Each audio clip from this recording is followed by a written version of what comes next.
right. Pretty soon, $1,000. Another $1,000 on the way this hour. We're giving away $4,000 today. So this is Thursday, and this will be day 4. Tomorrow is day 5, and that'll wrap up the 20 grand. And if you're just tuning in, first time ever, like Frank. Frank was my Uber driver this morning, Fester. Oh, yeah? Yeah, Frank had not listened to us before, and I get into the Uber, and Frank's got some dull-ass radio station on, so I said, hey, Frank, you ought to listen to my morning show, and he immediately dialed it in and saved it as a preset in the car. So Frank, my Uber driver this morning on the way in, because, down a car as far as my usage goes, so had to Uber into work today. I've been fired from the job after screwing it up last time.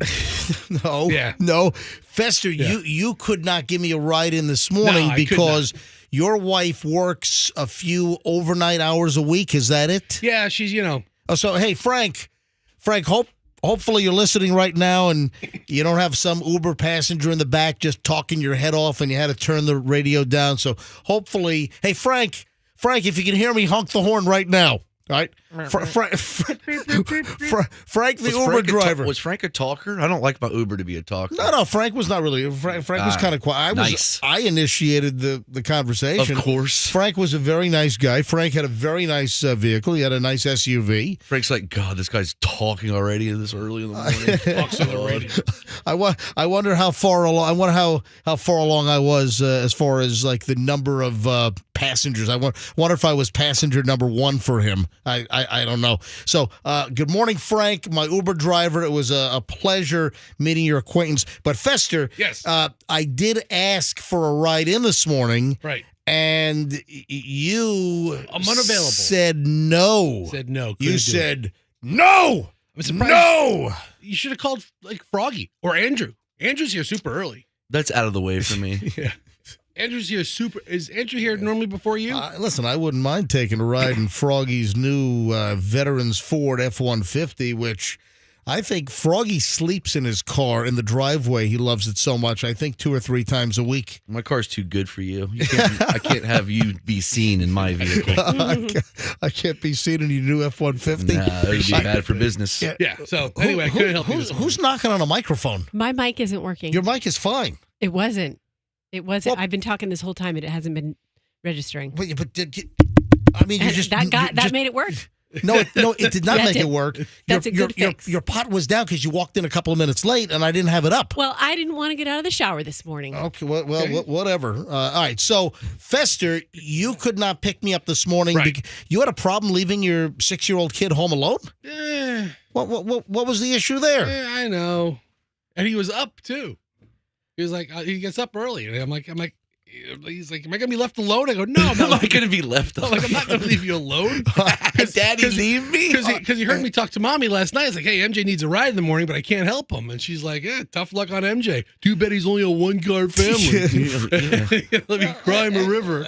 Listen, after the New York deal, and we got it by with 1, and, I go to work at 5 o'clock in the morning. I'm back just after 10, and Michelle's still crawling out of bed. It's like, Michelle said, hey, we need another lease payment. We need another insurance payment. Hey, let's see how far we can get by with this thing.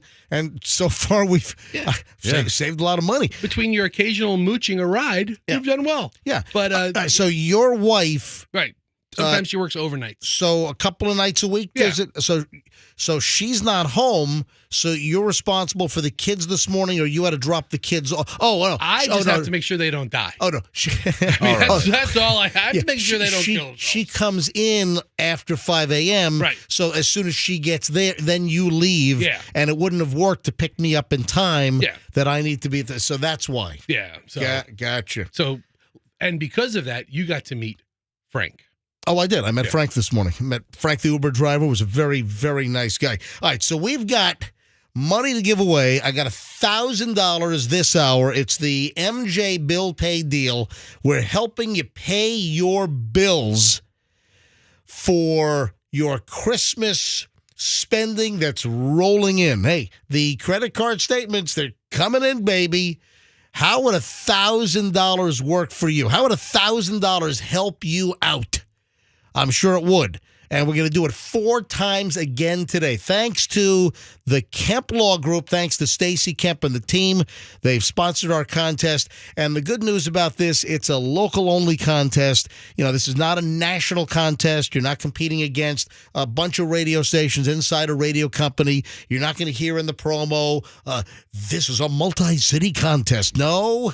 This is a MJ Morning Show only contest, only on Q105, 104.7 FM, and we'll give away $1,000 soon. That's going to be the first one here in the 6.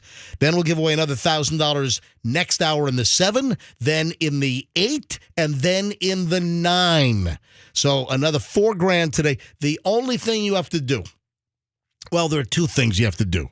You've got to be the right number caller when I announce what number caller you need to be. And then you got to know the previous winner's first name. So for the 6 a.m. hour, you need to know the previous winner's first name who was in the 9 o'clock hour yesterday. And then it starts all over again in just a bit. So you're saying to yourself, son of a... I don't know who won in the 9 o'clock. I wasn't listening in the 9. Well, first of all, you gotta. That's how the contest works. But let's say...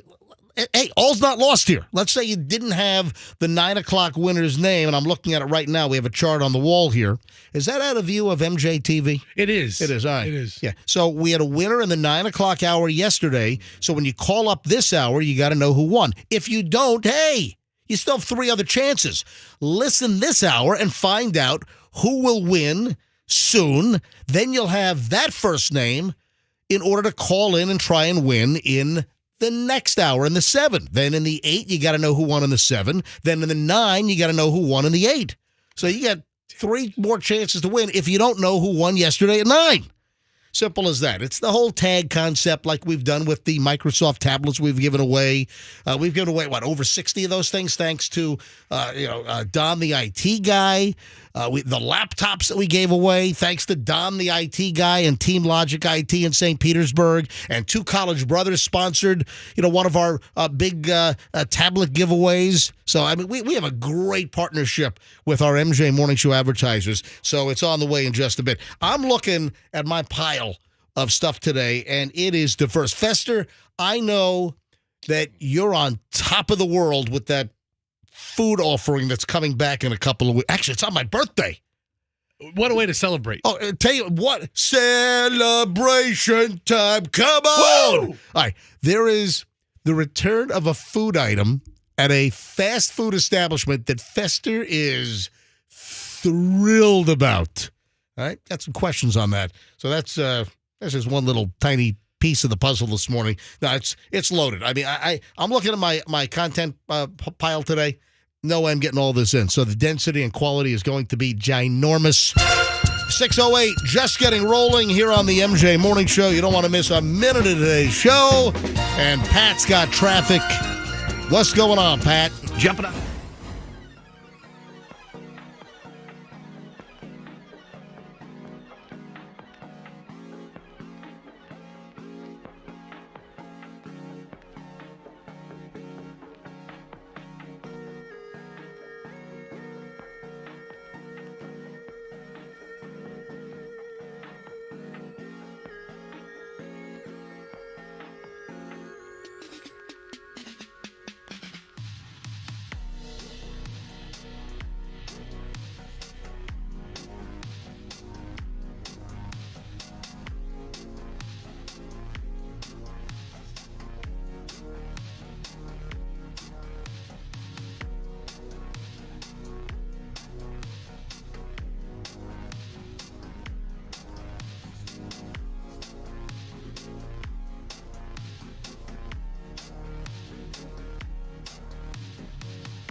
8:20 here on a Thursday morning. $1,000 on the way in just a bit.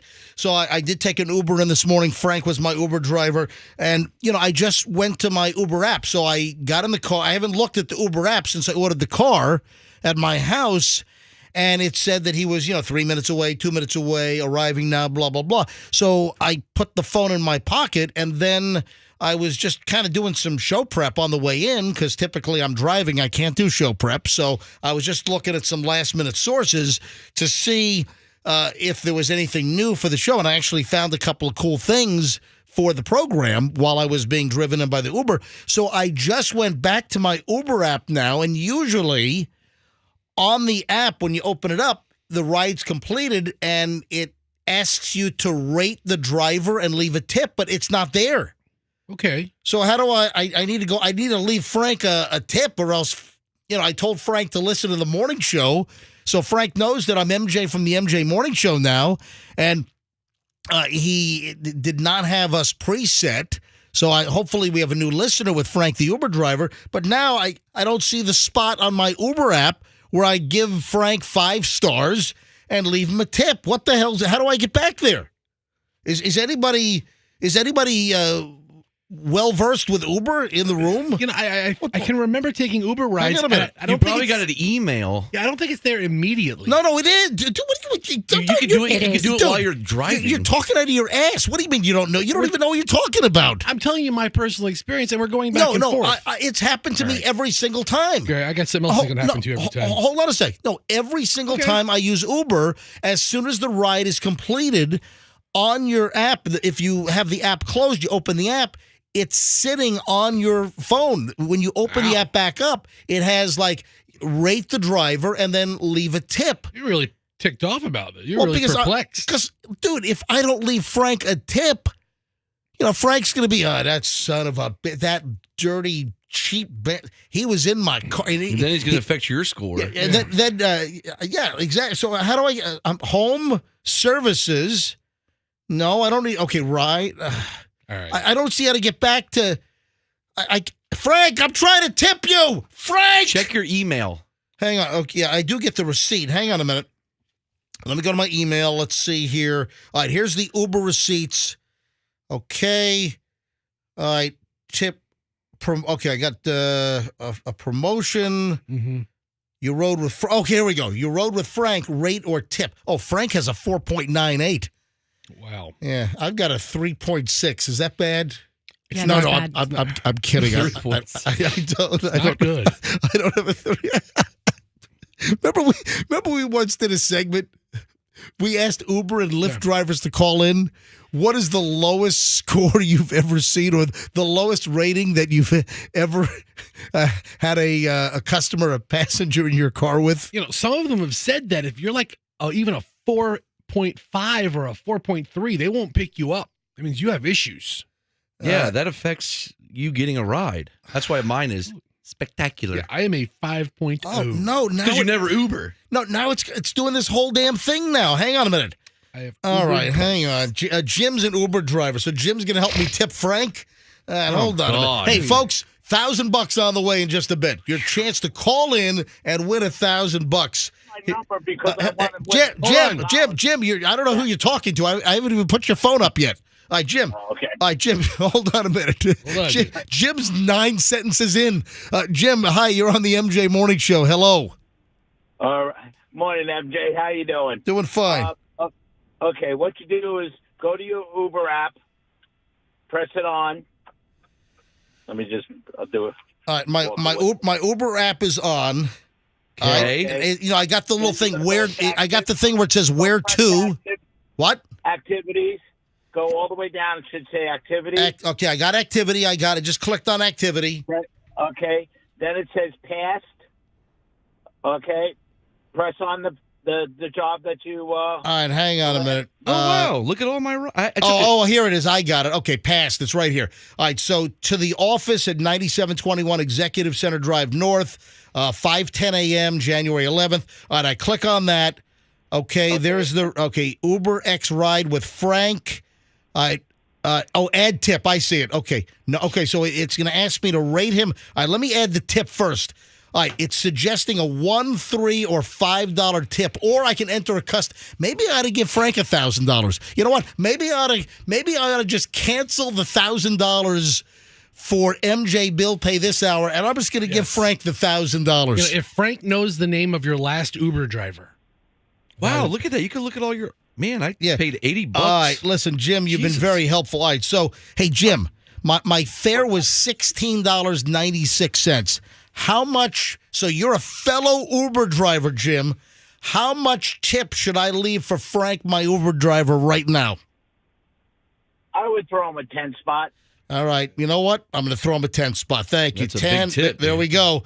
10. I'm going to hold it. Look at this. I'm holding it up to MJTV right now. I'm doing it. I'm doing a 10 spot. We believe you. I'm doing a 10 spot for Frank. Set tip. All right. Submit. All right. Frank, I just tipped you $10 on a $16.96 fare in Uber. And you can thank Jim for the recommendation. Jim, I'm glad you didn't say 100. I was going to, but I didn't want to pick your pockets too much. All right. But hey, $10 is a good tip on $16.96. Yeah, it's over 20%. Well, yeah, duh. Yeah, 20%. 20% is like $3.40 or something. So yeah, well, over 20%. I got like an 85% tip. All right, Jim. Thanks for listening to the show, pal. Hey, MJ, do me a favor. Yeah. When you're calling, palm my number so I can get the $1,000. Okay. Okay. That's not how it goes, Frank. Not at a casino. I have customers in the car I'm trying to win this money here. Wait. Hold on. You've had passengers in your Uber trying to win the $1,000? Yes, because I give them the name and I. I got you. You tell them what I'm trying to win the $1,000. I said, okay, we'll try too. So we've had people trying in the car. Oh, that's great. At the same time. That's fantastic. Thank you, pal. Thanks for listening. Okay, you guys have a great day and be safe out there. All right, have a good one, buddy. All right, there we go. Wow, glad we got that all figured out. Are you being sarcastic? Yes. I mean, I riveted listening to you try to figure out how to give Frank a tip. My app isn't working. What's wrong? Here's what you need to do. Okay. Dude, I'm talking about a real-time problem I'm having. That's the first time ever that I didn't reopen the Uber app, or that I did reopen the Uber app, and it doesn't have the tip and the rating screen right there waiting for you. It disappeared. Guess what is closed? Guess what has? This is a long-time deal, and this has a little place in my heart. Do you know what establishment in St. Petersburg has closed? Oh. Hmm. I don't know. Which one? I just found out about this. What? The Ringside Cafe has closed. Oh, yeah?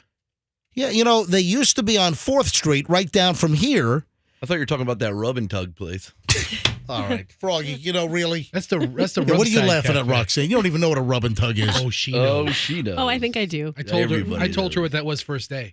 That was part of my initiation into this. All right, so we're gonna be talking about this Yes. a lot. So wait a Yeah. minute. Hold on. You prior did not know what that was? Well, on day one, Fester laid it out for me. He was How like, "This did is that- some of the subject matter that we get Well, into." hang on a minute. How did that even come Day up? one. All right, Fester, listen, don't take this wrong, but this is now day 9 of you with a tissue perpetually in your hand. You're constantly dabbing your nostrils. Yeah. I've never seen you do this before. What is going on I with don't you? know, my nose is a little itchy. Why are you so moist lately? You're moist like a Duncan Hines chocolate cake. Oh, I'm starving. If you think my nose is moist, I've got something. For all all of it. right, we just stop. We just stop. Except Roxanne. Seriously, what, dude? Why are you so wet lately? I'm not picking on you. It's just it's a curious situation that you have a balled up white Kleenex in your left hand, and this is now like over a week that you're constantly just dabbing your nostrils with this. What is going on? My nose has been itchy. What do you got? Wuhan coming out of your? What's going on Would you over pick there? up a Coke habit? I mean, what's going on? Itchy nose. Would Yeah. I be this fat if I had a Coke habit? Oh no, you would not. I mean- that is a very good point. You don't see many fat Coke heads. They're all dead. Should we get you a little handkerchief that you could just dab with? Oh, A handkerchief? Is that what they're called? Handkerchief, yeah. Handkerchiefs. No, yeah. handkerchief. Handker- Handkerchief. It's spelled chief. Why are they spelled chief then? I don't know. What up, Chief? The Hey, most Chief. disgusting invention ever, a snot rag to continually use. And Don't put you it back love in the your folks pocket. that? Don't you love the folks that call everyone Chief? You ever know anybody? Hey there, Chief. Yeah. Hey, Chief. What's up, Chief? Because they What's don't up? know your name. Hey, Chief. No, they know your name. I have turned into a pal guy. Pal, boss. I Hey, call yeah, every- boss. I call everybody pal. Yeah. All right, pal. All right. See you later, pal. So the Ringside Cafe has closed for good. After 35 years, I found out. 35 years. Well, listen, I was there in 1994. I was at the Ringside the first time in January of 1994 because that was part of my job interview. It was the Ringside Cafe and then El Cap. So El Cap was the second place we went when I drove over from West Palm Beach. I was doing mornings on WOVV in West Palm Beach. And they had heard me, and they were looking for a new morning show on the Powered Pig back in late 93, early 94. I got a call saying, hey, we like your work. We've heard you over on the other side of the state. Would you consider coming over for an interview? So I drove over from West Palm Beach on a Saturday. And the first place we met was at the Ringside Cafe. And I met BJ Harris, BJ. We became MJ and BJ. Mark Chase, and then Dave Reinhardt, who was the general manager back then. And they met all three of these guys for the first time. The first place we met was at the Ringside Cafe on 4th Street here in St. Pete. And then Dave peeled off, and then I went for my first ever El Cap cheeseburger, which I immediately fell in love. We're a fan ever since. Michelle and I are regulars at El Cap, also down here on 4th Street. But I just found out that the Ringside Cafe, after 35 years, has closed. You know, I guess they moved from their original location. That's where the Trader Joe's Yeah, is. exactly. So the new Trader Joe's In St. Pete. in St. Pete on 4th, that's where the Ringside used to be. And then they moved downtown, and now they're gone. So goodbye to you, my trusted friend. We've known each other since we were 9 or 10. Ugh. You know what song that is? Nope. Oh, Never heard come it. on, guys. Come on, guys. What? Oh, Andrew just said it in my ear. What song is that? Come on. I'll defer to Andrew on this. We had joy, we had fun, we had seasons in the sun. You guys don't know that song? Nope. Yeah, I've heard it. Of course you've heard it. But your version really stinks. Anyway, but What song is it? it's Seasons in the Sun. Oh, All right.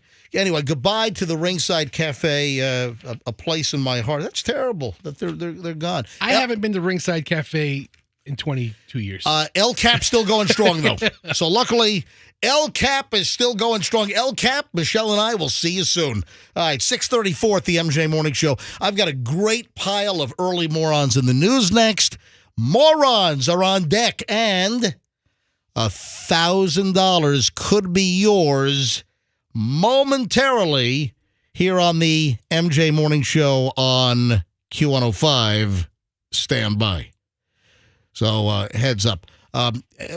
Before I move on here, Roxanne, Fester, Froggy, anything on tap for you guys today that's essential?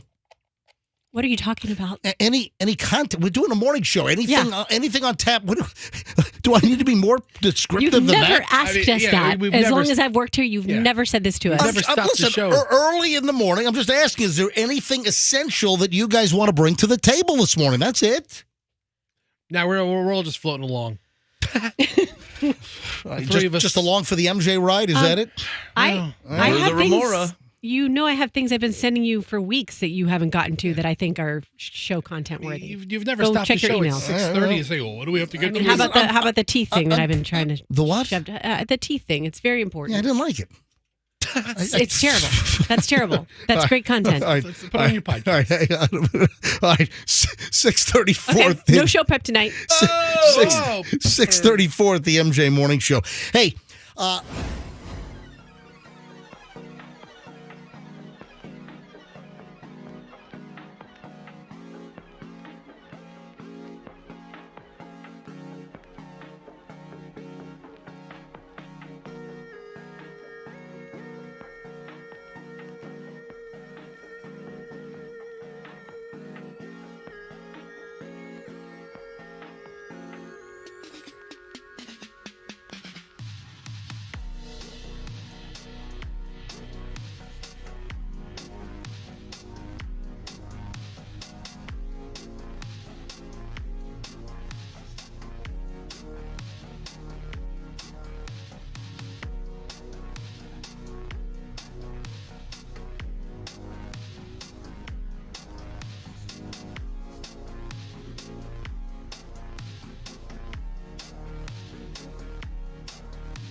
I'm getting ready to do. I'm getting ready to pump up the money, pump up the money, pump up the money, money, pump up the money. You really are bad at singing. And you've been doing it more. Yeah, why? When you're bad at something, you should do it less. You have no hope of getting better. Well, thank you very much for the words of encouragement. $1,000 on the way in just a bit. You know the drill. Listen, we'll tell you what number caller to be. Just know who won the last $1,000 yesterday in the 9 o'clock hour, and you'll win the latest grand. And then 7, 8, and 9 o'clock hours after this giveaway in minutes. So another $4,000 today with the MJ Bill Pay contest, thanks to the Kemp Law Group. Early morons in the news. You know, I saw this. I think I actually saw this maybe over break time, and I found this in my pile. I just didn't get to this, and it's not like the racket has stopped. I don't think, but I mean this is awful. Scammers that target families who lost a loved one. They have a funeral coming up, and they're posing as a representative of the funeral home, and they're trying to get more money out of them, but they have nothing to do with the funeral home. I mean, how low do you have to go to target a grieving family? You know, it's kind of like those sicko turds that will, like, look at the funeral announcements and see when the funeral is, and then burglarize family members' homes. You know, because they're like listed, Freddie left behind a grieving wife, and it'll list the kids and the relatives, and she probably will be at the funeral. I mean, yeah, Most likely. They're all going to be at the funeral. You know, when they post like the funeral time and where it's going to be. Oh, that's pretty smart, actually. Dude, this is not. You're just hearing about this. This is not new. Usually, like, don't post when you're on vacation and stuff like that. No, this is old. This is a funeral racket. That's genius, dude. Really? You're going to call it genius? I mean, if you have that mind, it is morbid and sick. It is disgusting. What's morbider? The you mean what's more morbid? Morbider. Yeah, okay. What's morbider? The posing as the funeral home, because every one of these obituaries say what funeral home they're with. Yeah, so that's what's going on. Is then the scammers are targeting the grieving families by claiming to be from the funeral home. There's been a clerical error. We can't bury your beloved Freddie until you give us $5,000. Well, exactly. That's how it goes. I mean, that is sick. Yeah, somebody was calling with the name of Greg Brown, which we don't have anyone by that name, saying that they owed money, and the only way they could get their cremation done is if they paid them, said Brown and Sons Funeral Homes and Crematory owner Gene Brown. And somebody called pretending to be Greg Brown, and Gene saying, we don't have a Greg. Just scammers that are trying to scam grieving families out of their money. At a time of weakness, a time of sadness. You know what? I'll tell you what, the punishment for that ought to be you bury them alive. Yeah. You dig I'm telling you, you dig a hole in a cornfield like in some mob movie. You whack them over the head with a shovel and you throw them in the hole. Like Tommy. Yeah, with Tommy's brother. with just their underwear on. Then you take them to a garage and have them made. There you go. What would your funeral home be called? Buried in Schnitt? Funeral homes? Schnitty funerals. Schnitty funerals. Exactly. I like that. Yeah, that's sick. That is just totally a sick situation taking advantage of. Hole. Oh, Schnitt holes. Yeah, that's the perfect. Well, that's if Well, you that own would a be for the cemetery. cemetery. that's the cemetery Schnitt hole. You have a whole operation going. Yeah. Tomb of Schnitt. There you go. Hey, got another Florida moron in the news here. While I do this, let's go ahead and grab a caller for the $1,000. How about that? Let's go with caller number 57. Yeah, caller 57 right now. If you're the 57th caller and you know the first name of who won the last grand yesterday in the 9 o'clock hour, you'll win $1,000 right now with MJ Bill Pay, helping you pay off your holiday bills. $1,000 cash right now. Caller 57, 800-990-1047. 800-990-1047. Good luck from the MJ Morning Show here on Q105. We'll take caller 57 live in minutes. Listen to this. Merritt Island. You ever been to Merritt Island? Sure. Yeah, it's on the other coast. Yeah, we once got a flat tire on I-95. Uh-huh. And I can't remember what the reason was, but we had to get towed to Merritt Island in my dad's like 1975 Pontiac Safari wagon. Remember the cars with the fake wood like contact paper on the side? The wood paneling. My dad was into I don't know what but it wasn't real wood. It was the side of the car literally had that. It's like laminate. It was just fake. They called it contact paper back then. And, like people used to also put that crap on like the shelves in their pantry. You remember that? Yeah. But it's like sticky contact paper. Real classy stuff. Yeah, the Pontiac Safari wagon, we had a green one with brown paneling. It'll start peeling off. I'm like, what was my dad's obsession with freaking station wagons? I don't know.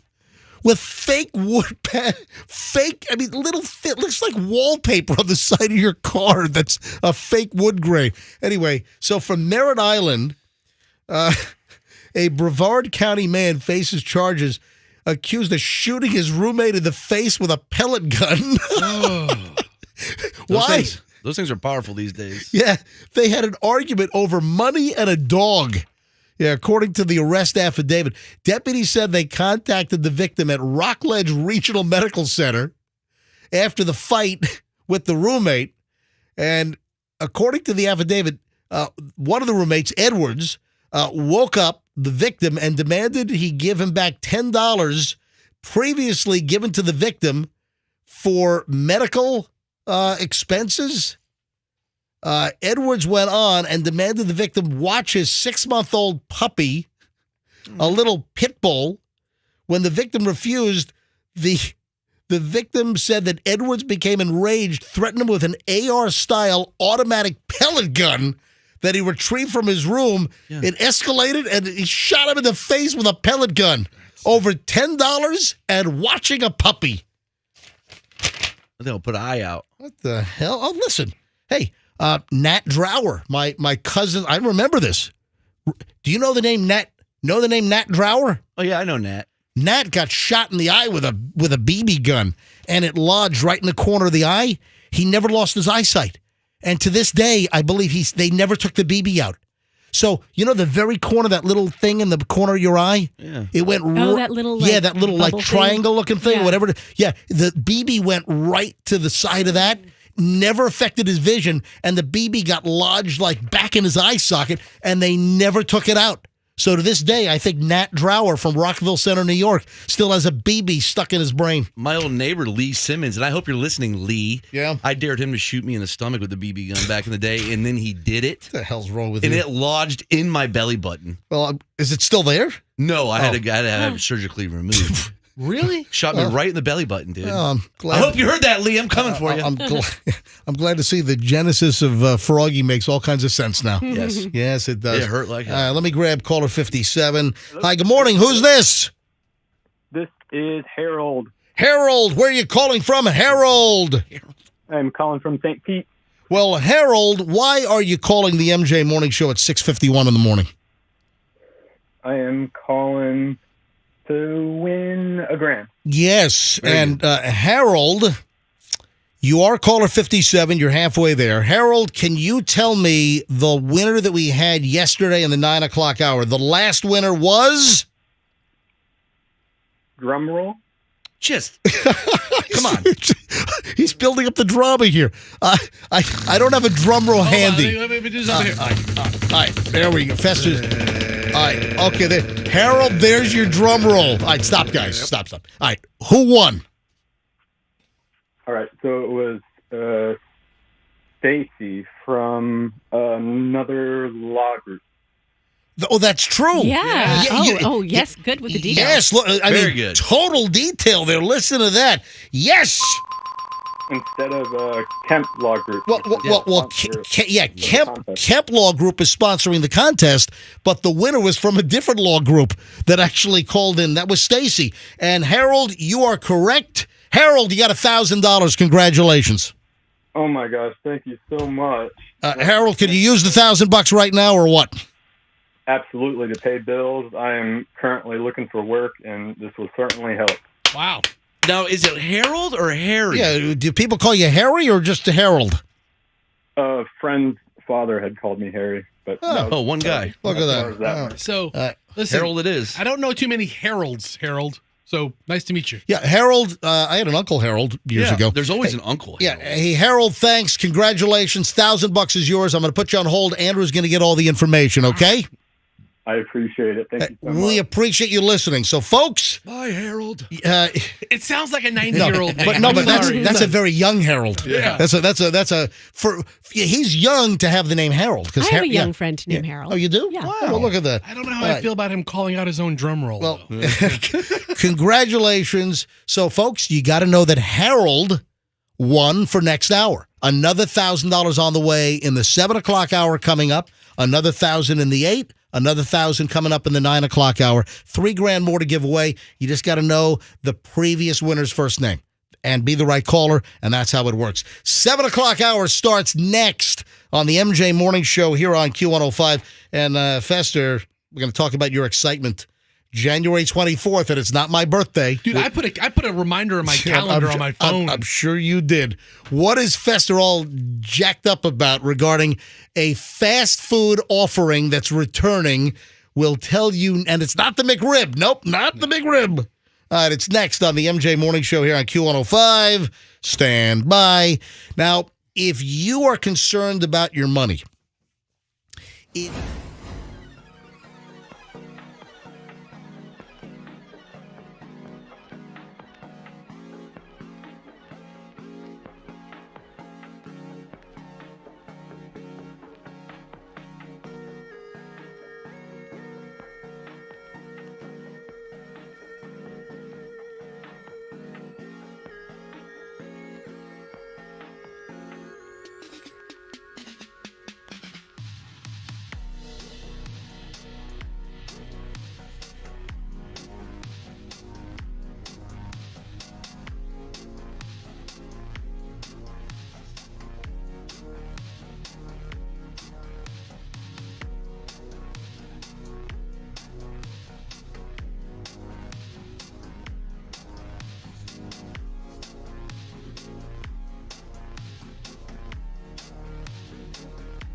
7:02 at the MJ Morning Show. We are now officially in the 7 o'clock hour. That means that legally, at any point, I could give away the next $1,000 because, I'm legally bound by the contest rules to give away the $1,000 in the 6 o'clock hour, the 7 o'clock hour, the 8 o'clock hour, and the 9 o'clock hour here on the MJ Morning Show on Q105. So now that we're in the 7, we could give away the next $1,000 at any point. Roxanne, quickly, before I deal with Fester and his absolute excitement about the return of a fast food item, which I didn't even know that they ever did this. Oh, this is a big thing that they did the first time. It never really took off, probably because of the pandemic. But man. This was pandemic era stuff? Yes. Oh, I didn't know that. All right, listen, I'm learning stuff by the second here. All right, Roxanne, first of all, before I go to Fester, you sent me a note earlier this week, and I forgot to bring this up. My laptop is not working. Is your laptop now working, or is your laptop still busted? Thanks to Don, the IT guy, it is working. I called him in a panic, and he got me right. So it's all set. What was wrong? Little charger issue. I thought maybe your kid spilled the chocolate milk in it or something. Well, I mean, I had to dig the chocolate milk out of it, but I got that done, and then I fixed the charger issue. That was the charger issue. Yeah. What, was it not plugged in? No, the charger, which was very odd because I just purchased it in August of 2023. You would not have think it had gone bad so far this quickly. Wait. So the original charger you lost or broke? I didn't lose it, nor did I break it. It stopped working. Wait, so now you have two. I've got laptops that have worked for 5 years. I've never had to replace a charger. So wait. Two times, yeah. Two chargers? Yes. The original charger from your laptop broke? Yes, and correct. then the second charger, which you purchased back in August, stopped working as well? Correct. So now you're on your third charger? Third charger, $40 a pop. You know what? Time to get a Dodge Charger. Do they still make those? They still make the Dodge Charger? You know, what was last year the last year? I don't know. I thought there were a couple of like the Camaro's gone. They're stopping the Chevy Camaro as well. The Challenger or the Charger, I think some of them Hey. are they going to come out electric or something? I don't know. Thank God the Ford Mustang's still out there. Yep. You want a Mustang? You want a great deal? You get a hold of my friends at Veterans Ford. Nobody's making these muscle cars anymore. Yeah. And by the way, any Ford, a little bonus spot here. Any Ford you want, Veterans Ford will not be beaten. No other Ford dealer in town is going to beat Veterans Ford. And you go in there, you tell them you want the MJ deal at Veterans Ford. All right, so laptop's working. Yes. Did you buy the charger like on Amazon or something? Or No, I went into Best Buy because I wasn't going to buy a charger and then have it not be the problem. But hold on a second. What is wrong with going into a Best Buy? No, there's nothing wrong with going to Best Buy, but typically the chargers are model specific. Well, being as that I was speaking with Don, the IT guy, who is an expert in this field, and he told me exactly what kind of charger to get. Listen, he's going to point you in the right direction. Yes. Is your charger like a little proprietary plug, or is it like a USB Type C? It's a because a lot of the adapters are going to like the USB Type C these days, but then you got to make sure the voltage is right. Let me see your end there. Let me touch your end. I gotta say, I don't give a rat's ass about Roxanne's charger. I'm glad I want to see. Yeah, that's USB Type C. Yeah. Okay. Yeah. Study that plug so you know what a USB Type C is. Yeah. All right, there'll be a test later. Fester, how excited are you? Okay, I was excited. Were you doing that stupid little? All right. My hand. That's his tell. You just gave me a death stare. Well, it's okay. All right. So Fester has this excited, like 6-year-old hand rub. I rub my hands. It's very curly-ish from the Three Stooges when he used to rub. You're right, it is. He rubs his head too. I pat my head. He pats his head. I pat my head. Yeah, he's always done since I've known him. Yeah, Fester will pat his head when he gets excited. But hey, everybody knows when I get excited. Andrew, do me a favor. Put the camera on Fester right now. It is? All right. So, Fester. Yes. Show people watching MJTV right now. Oh, and I have an MJTV question. Roxanne, remind me after we finish with Fester's excitement. Uh-huh. I have an MJTV question from a listener. It came in via email this morning, and I saw it. I want to answer it. So, Fester, take your hat off and show everybody the excited Fester head pat. I can do it with or without hat, but I rub my hands first. Get my hands nice and warm. I rub them. Did you do this as a kid? Oh, my whole life. This is like a crazy tick. Yeah. Whenever Fester's... Did you just lick your hands? Yeah. Why, dude? You've That's touched disgusting. You've touched doorknobs and surfaces, and you just lick your hands. Dude, for all the godforsaken things I've put this tongue on, my hands are gonna get me. Oh my god! You should see the things this tongue has been on. All right. So Fester does when he gets excited about something, or let's say we've got a guest coming up, or maybe I'm promoting some content. I have seen Fester no less than 17,000 times since the mid-'90s get all excited. Yes. And he does the hand rub. Do the hand rub. Hand rub first, but you got to get it fast. Yeah. So that enables you to pat your head with warm hands? It's just, they're two separate activities. And he could also start a fire with that at a Boy Scout camp. I could. All right. And then, so he rubs his hands together. Right. And then he does this. When I'm in the thinking phase of the excitement, then like the initial excitement gets the hand rub. Then it's this. Hold on. That's something Fred Flintstone's feet. Yeah, hold on. Put it very loud. Do it loud. And I just tap like the temple. Do you get your brain going? Yeah. And then It's like you're kickstarting your thoughts. Well, this next item has got Fester rubbing his hands. Very excited. Patting his head. Because on my birthday, how did they know? On my birthday, coming up on January 24th, just, less than 2 weeks away, McDonald's is bringing back the Double Big Mac. Oh, look how good that looks. What? Double Big Mac? I thought you were going to say the McRib. No, I said... It's not the McRib. Dude, when I teased this, I said it's not the McRib. I've never heard of the Double Big Mac. Either did I, until I saw the story that Fester sent me last night. Isn't the Big Mac enough? I mean they're big. Yeah, it's a Big Mac. Oh, it's the Big Mac, but now they have, and they've had it once before, the Double Big Mac. Yeah. 4 patties. Why don't you just buy 2 of them? All right. The Big Mac contains 2 patties, but also it's not the quarter pounder patty. The Big Mac uses the regular hamburger or cheeseburger patty. So it's kind of a thin patty. So if you look at the Big Mac, you've got the 2 patties separated by the bun in the middle. You got the little flat middle bun. The Double Big Mac, which is coming back on January 24th, is going to have 4 patties. Yeah. So 4 regular hamburger patties make up. And listen, McDonald's is a classic. McDonald's is an American original.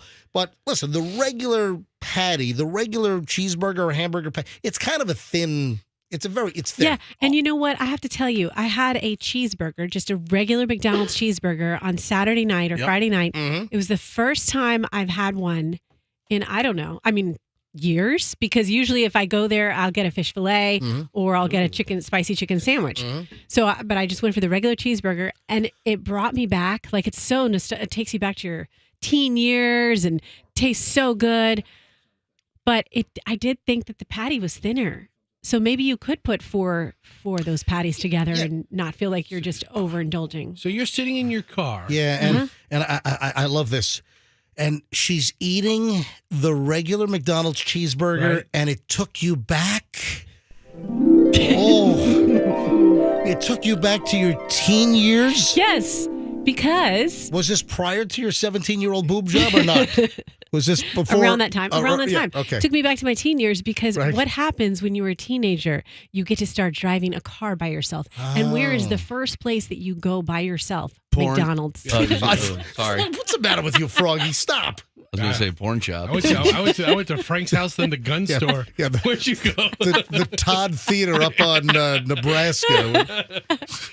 Well, Roxanne went to McDonald's. I did. It's a regular thing. So brought me back. Fester, what would you like to tell us about the double Big Mac that's coming back? Okay, so this isn't completely brand new. They tried it once in 2020 when they offered the double Mac and like the Lil Mac. And Lil Mac didn't have the middle bread. Lil Mac? Never heard of Lil Mac. Yeah, Lil Mac. I think it was called Little Mac. But this is what they offered in 2020. Lil Mac's not coming back. But the double Mac is. It's 4 patties. I would probably get it with a little extra cheese if I know me. But extra sauce, bigger bun. Because they still only put 1 slice of cheese. Oh, there's only I'm looking at the picture of the. Yeah, there's only 1 slice of cheese on the bottom. Definitely have to get more cheese. Yeah. Yeah. So definitely need more cheese. So can you put a slice of cheese in between every patty and they'll just charge you like, I don't know, 25 cents a slice or whatever? I guess so, yeah. Oh. But I am very excited. I got to say, I haven't had a Big Mac in a while, but this might bring me back for the taste of the Big Mac. Limited time. Right. And not every store either. Oh, a certain location. So how do you even know if it's going to be done in the Tampa Bay area? There's got to be a double Big Mac tracker. Well, also McDonald's, McDonald's Corporation, a Big Mac tracker. Double Big Mac tracker. A double. Well, because McDonald's, they bought all of the Casper's McDonald's stores from Casper's. Yeah. Yes. Casper sold them. Yeah, they sold them back to McDonald's. And so I'm guessing these are corporate stores. So I'm guessing that they'll probably do the double Big Mac with it's quad patties, 4 patties on this thing. So any other excitement in the fast food industry that you would like to relay to the crowd here, Fester? I mean, this is the most exciting thing currently happening. However, you can rely on me for breaking fast food menu news. And I just think that anytime we talk about McDonald's, you can't say it often enough. If you want to get the bacon egg cheese biscuit, ask for them to do it with the round egg, it elevates it. Interesting. So you mean put the egg McMuffin egg on the biscuit? Right. Yes. The lingo is round egg. Okay. I mean, you can't say, "Hi, can you put the egg McMuffin biscuit on the biscuit?" No, you can't say that. You got to say bacon, egg, and cheese biscuit, round egg, sub round egg, and you get the real egg instead of the stuff that comes in a carton, folded deal. Yeah. Excellent, guys. Thank you. Thanks for the tip. Yeah, fast food talk here on the MJ Morning Show on Q105. And Burger King's Whopper is racist to Italians. I've always felt that. I've always felt. I love it. I love the Whopper. It's a nice flame broiled flavor. I love the Whopper, but I mean. It's a little much. It's really, really in your face. Really in your face. Wow. Oh man! And then when they say they go to the Burger King, all right, 7-4-10. Listen, Fester and Froggy are both Italian. Just Froggy's lower half. Yeah, we stop. He's half. What? You guys ever talk about anything other than coos? All right, 7-14. 7:14 at the MJ Morning Show on Q105. We start an hour and 20 minutes of nonstop MJ next. Do you know about the haunted picnic area? No, but I I love haunted talk. All right, we got to talk about the haunted. Well, if you don't know about the haunted picnic area, you better go have a picnic there before they rip it out. I'll explain coming up it's a local story coming up in just a bit. Also, you guys always call me out for all of the crazy airplane stories. I can't help it if there's crazy stuff. There are 2 or 3 new insane airplane stories. One involving the Mile High Club. All right, hold on. That and a whole lot more. An hour and 20 minutes of nonstop MJ starts next here on Q105. Stand by. I mentioned...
We start an hour and 20 minutes of nonstop MJ, and today's no exception. Starts right now. We go an hour and 20 minutes nonstop. No music, no commercials. An hour and 20 minutes nonstop MJ starts right now. And during the hour and 20 minutes, we are going to give away $2,000 because it's 7:26 now. So we're now in the 7 o'clock hour, obviously. We'll give away the $1,000 for the 7 o'clock hour, and then the content unabridged, unstopped or nonstop will continue into the 8, and we'll give away another $1,000 next hour. So awesome content and a couple of grand. And then we still have the 9 o'clock $1,000 to give away. So in minutes, we'll tell you when to call in, what number caller to be, know who won the $1,000 last hour, and you'll be our latest $1,000 winner here on the MJ Morning Show all day today during the show. And then, of course, tomorrow we wrap it up. 20 grand to be given away all week long here on the MJ Morning Show. Thanks to the Kemp Law Group. Accident or fall, you call Kemp Law. Email first, just a quickie here. I want to address this. People love MJTV. Our MJTV streaming numbers, and you know what's even bigger than the live? The repeats. The people that watch later. You know, people are driving to work right now. Oh, man, I want to see that. I want to see Fester patting his head. I want to, whatever. So people. Dying to. People It's worth it. love MJTV. And that is where we have 4 cameras in the studio, and you get to watch us do the show live, every day. And you go to mjmorningshow.com. At the very top, you'll see a little thing on the button header up on top. It'll say MJTV. You click on that, and then there's a little graphic. You can click on the graphic to watch us live during the show from 6 to 10 a.m. weekdays. And then below that are the archived shows. So you can watch, let's say you can't watch us now. Excuse me, I'm trying to hold back a sneeze. If you can't watch us live now, you just watch us later on. Watch us during lunch break. Watch us, when you get bored after 3 o'clock at work. Watch us when you get home. So you can watch any of our previous shows. So MJTV is the subject of this quick little email, and I'm all about customer service. I like to, respond and answer every email. I do my best. I'm a little backed up now, so just give me a little bit of time, and I'll answer all email. But I just saw this one.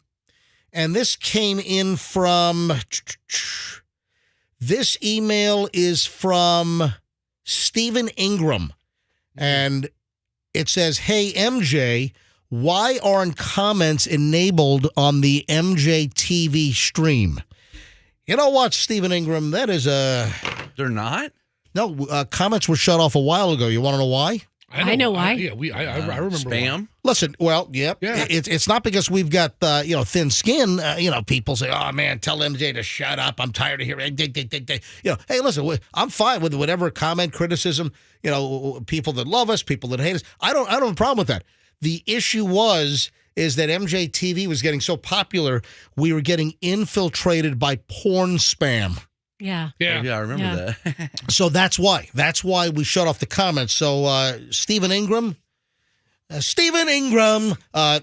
why we shut off the comments, because we were getting just plowed with porn links and trying to solicit people to go to these porn things, and that was a problem. Yeah, and Froggy and I went, and they weren't that great. So Fester, Really sea-level stuff. yeah, Fester's all bent out of shape now. Fester thinks it's because you like Nick Saban, right? And now the news just broke that Belichick's been canned. It's not that I like Saban or like Alabama or any of that crap. I think Saban's the greatest college football coach ever, and he retires yesterday. Yeah. And then this morning, and he actually got, after that Michigan loss, had to get out of there. well, he's a pretty great coach. Yeah, and then today, reports are out early that Bill Belichick's out at New England. Yeah, you just said the news broke on that about, 15 minutes ago, 20 minutes ago, or what? Yeah. And So what are you saying exactly? I'm saying in 2 consecutive days.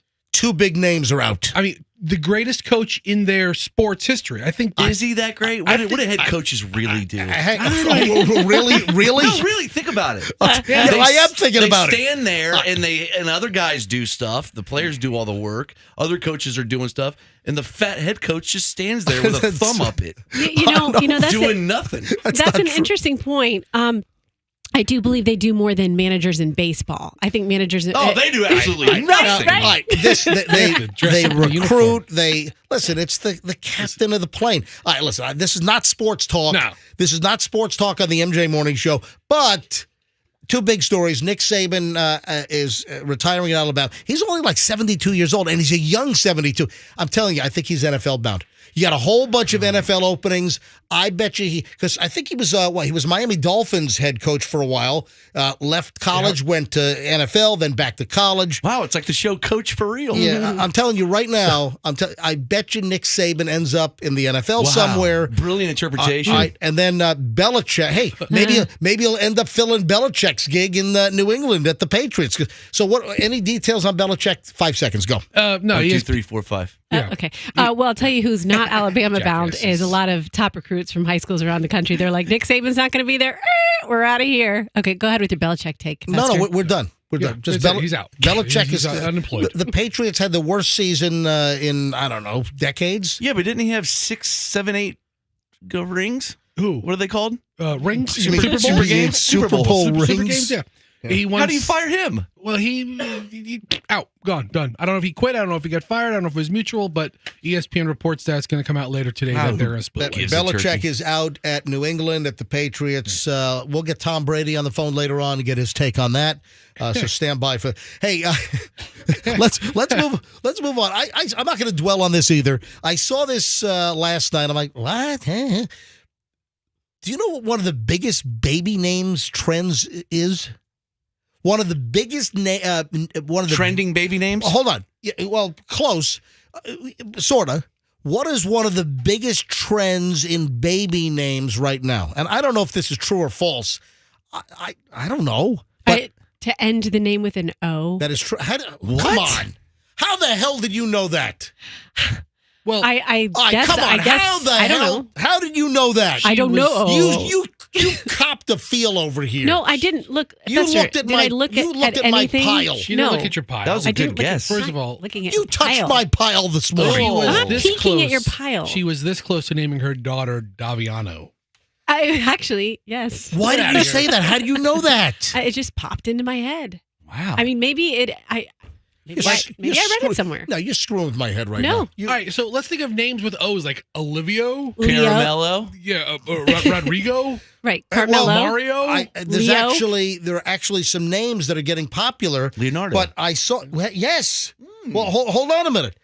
These are some of the baby name trends, and one of the biggest trends right now is ending your baby's name. So you have a newborn, you're naming the baby, and one of the big deals right now is naming your kid in a name that ends in an O, and some of the names are Apollo, Mm-hmm. like Arlo, Arlo. Cosmo, Oh my God. Leo or Leonardo, Roxanne. Theo, Oh. Margot, Cleo, Half of these names are A terrible. lot of writing. 80s sitcom names. Yeah, right? Margot, Hugo, Hugo, A lot of telemarketer psychic names also. Yeah, I think Miss so. Cleo. Santiago. Oh, here's another one. Sitgo. Oh. Wow. Patio. Patio. Radio. Devo. I would name my kid Devo. Devo. Yes. My favorite, one of my faves. Peekaboo. I see see you. you. Peekaboo. Oh, that's right. That's the song where they go.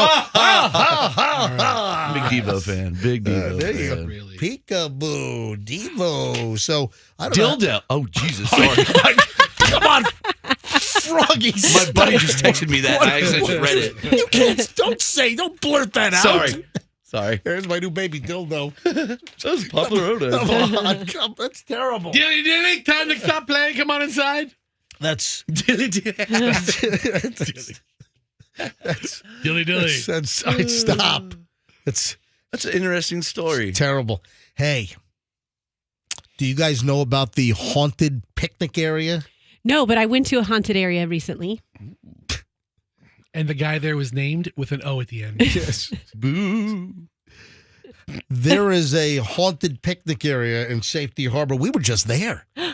Where at Are you- Philippi? Philippi Park? Well, we were we were just at Nona's Slice House. Oh, that's right. Last Friday, we went for a early dinner. We brought Chloe because Chloe has been away at college and, even overseas at St. Andrews for a year. And, she just wrapped up. So Chloe's been home and she had not been to Nona's Slice House on Main Street in Safety Harbor. So we took her last Friday and we kind of, moseyed around Safety Harbor for a little bit. And I saw this story on the Fox 13 website and I'm like, whoa. And then you get some of the details here. And I mean, this is some creepy stuff. Like sandwiches floating like in the middle of the air. Whoa. Yeah. Is it the Indian mounds? Oh, yeah, because the picnic shelter in Safety Harbor was built on an Indian burial mound. Oh, let's dig it up. Yeah, well, they're taking the shelter down. You know how they have those picnic shelters? They've got the concrete slab, they've got the picnic benches, and then they have the little lean-to roof, the hut. Little pavilions, yeah. Thank you. That's the word I was looking for. Pavilion. No, I wanted to keep hearing you talk about it without knowing how to call it what it is. So lean-to huts with the concrete, the picnic tables, the materials, the lean-tos. It's a teepee. That's awful. It's an Indian burial ground. Racist bastard. How dare you? Kind of like an igloo, but it's hot here. Should have been a teepee or something. Yeah. Okay. Or a wigwam. It could be a wig. Yes, I'd like to reserve wigwam number 9 for my picnic. It's haunted. All right, so listen to this. And Fox 13 had video last night of a sandwich floating through the air. No way. Are you kidding me? Yes, I am. Okay, jeez. I almost freaked out. Yeah, unless Charlie Belcher had it on a string to his mouth. That's not going to happen. You know what? I think Charlie Belcher should go to restaurants and just belch. Yeah, the Charlie Belcher report. Thank you. That's what Charlie Belcher ought to do. Just go to restaurants and just walk in. I'm Charlie Belcher and just let her rip. Blah! All right, so what are we doing here? This is Philippi Park. Dude, I'm talking about this. Listen, I'm talking thinking about Charlie Belcher going to Mise en place in the middle of dinner. All those fancy people. I'm Charlie Belcher. All right, so here's the deal. What if I'm Todd Schnitt? What Yeah, you could do a couple things. All right. So there's this public picnic shelter, which apparently was built on top of this Indian burial ground mound, and it looks like they're taking it down. So it's been confirmed, I guess, by Pinellas County officials yesterday that the shelter house number 9 at Philippi Park can no longer be reserved. Well, what's to stop you from just showing up and sitting down and having a sandwich? Yeah, it's probably still available, but you can't have your birthday at the Indian burial site. Right, so listen to this. There's a very wide interest in understanding the past, preserving the past, and interpreting it, said Monica Drake, operations manager for Heritage Village, which tracks and maintains Pinellas County history. The decision regarding the park shelter comes after a 2019 study conducted by Thomas Pluckhon. That's like a name I'd make up. Yes, I'm Mr. Pluckhon. So Thomas Pluckhon, who's a USF anthropology professor, he determined that a burial cemetery mound likely holds the remains belonging to members of the Tocobaga tribe, which were some of the earliest Native Americans here on Florida soil. And between 1250 and 1500, that's like, 250 years, they lived in a village that would then become what is now the Philippi Park deal. Let's go metal detecting there. So he said, listen to this. Pluckhorn told Fox 13, I'd say at least 2/3 of the village is probably intact in some sense. This site in particular is important. Tocobaga, they're kind of the rightful heirs of Tampa Bay, the rightful namesakes of Tampa Bay. And they, I guess, some years ago, they discovered remains. And they believe that shelter number 9, I mean, they can use ground-penetrating sonar and see if you got, Chief Bugaboo down there,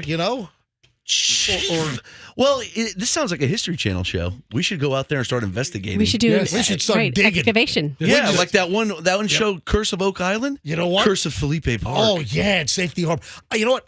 Hey, Fester, Yes. go rent one of those. Backhoe. An excavator? Yeah, from Home Depot. You know, they got all that junk in the parking lot? Yeah. Or maybe like, I don't know, Sunbelt Rental. Hey, do we have a connection at Sunbelt? Whatever happened to ASAP? Are they still around? I don't know. Remember ASAP Yeah. Rentals? I don't remember. Yeah, we need to get a backhoe and a bobcat. Let's just show up and start digging. Who owns the land? The county? It's the county. It's Pinellas County. It's safety. Oh, then we're good. We ought to show up and start digging and do an MJ Morning Show archaeological dig. Yes. Yes. That's Dude, what we ought, I'm really gonna. I want to do that. That's what we ought to do. I'll bet you I'll find some arrowheads. You don't want to do anything, and you want to dig up a park? I want to find a piece. I want to find a peace pipe. Does sound like a lot No. of work. Froggy wants to find a peace pipe, too. Yeah. Oh yeah. Oh yeah. Hey, Froggy, what's in your peace pipe? Tobacco. Yeah, sure. So is this the tribe that presumably keeps the hurricanes away? Oh yeah. Yep. That's it. Yep. Is it? I don't know. It's that burial mound under picnic shelter number 9 that's keeping the hurricanes away. Right? Didn't you hear that? But seriously, people have reported like what they'll like have an ice cold can of Fresca, and they'll turn around and suddenly it's gone. It's being drank by a And ghost. there was a pub sub that was seen floating last Saturday. There was a pub sub. How starving are the ghosts? Oh yeah, so it's all haunted up good. So The Indians love Frisca. all right. So there's no hauntings, but apparently there's a bunch of Indian bones down there. You know, in the metal detecting world, you're taught to look for mounds like that. Yeah. Because there could be some treasures. So they're shutting down the shelter. They're going to rip the shelter out, and you're probably going to say, "How?" Oh wow. Sorry. Nice. So you like that? I do. I'm surprised Fester didn't say it. I love Yes. offensive stuff. Yes, Roxanne. Are we ending this haunted Indian talk with that? Because I've got another haunted story. Can you top it? Can you top the how? How Oh, can no, you top no, the that was a how? great joke. That's why I'm saying a nice way to go out. Do you have can I another? Is it a local haunting Yes, story? of course Lay it it on is. All right. Is this going to be quality content to keep the listeners listening? Yeah, I think everything I have to say is. All right. Oh, and before you do that, 7:43. Fester, Oh, here yourself. 7:43 at the MJ Morning Show.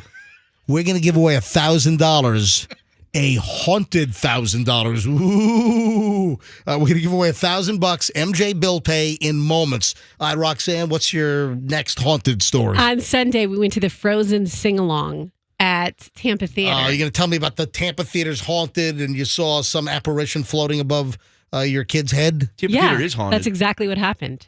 Yes. There goes your No, story.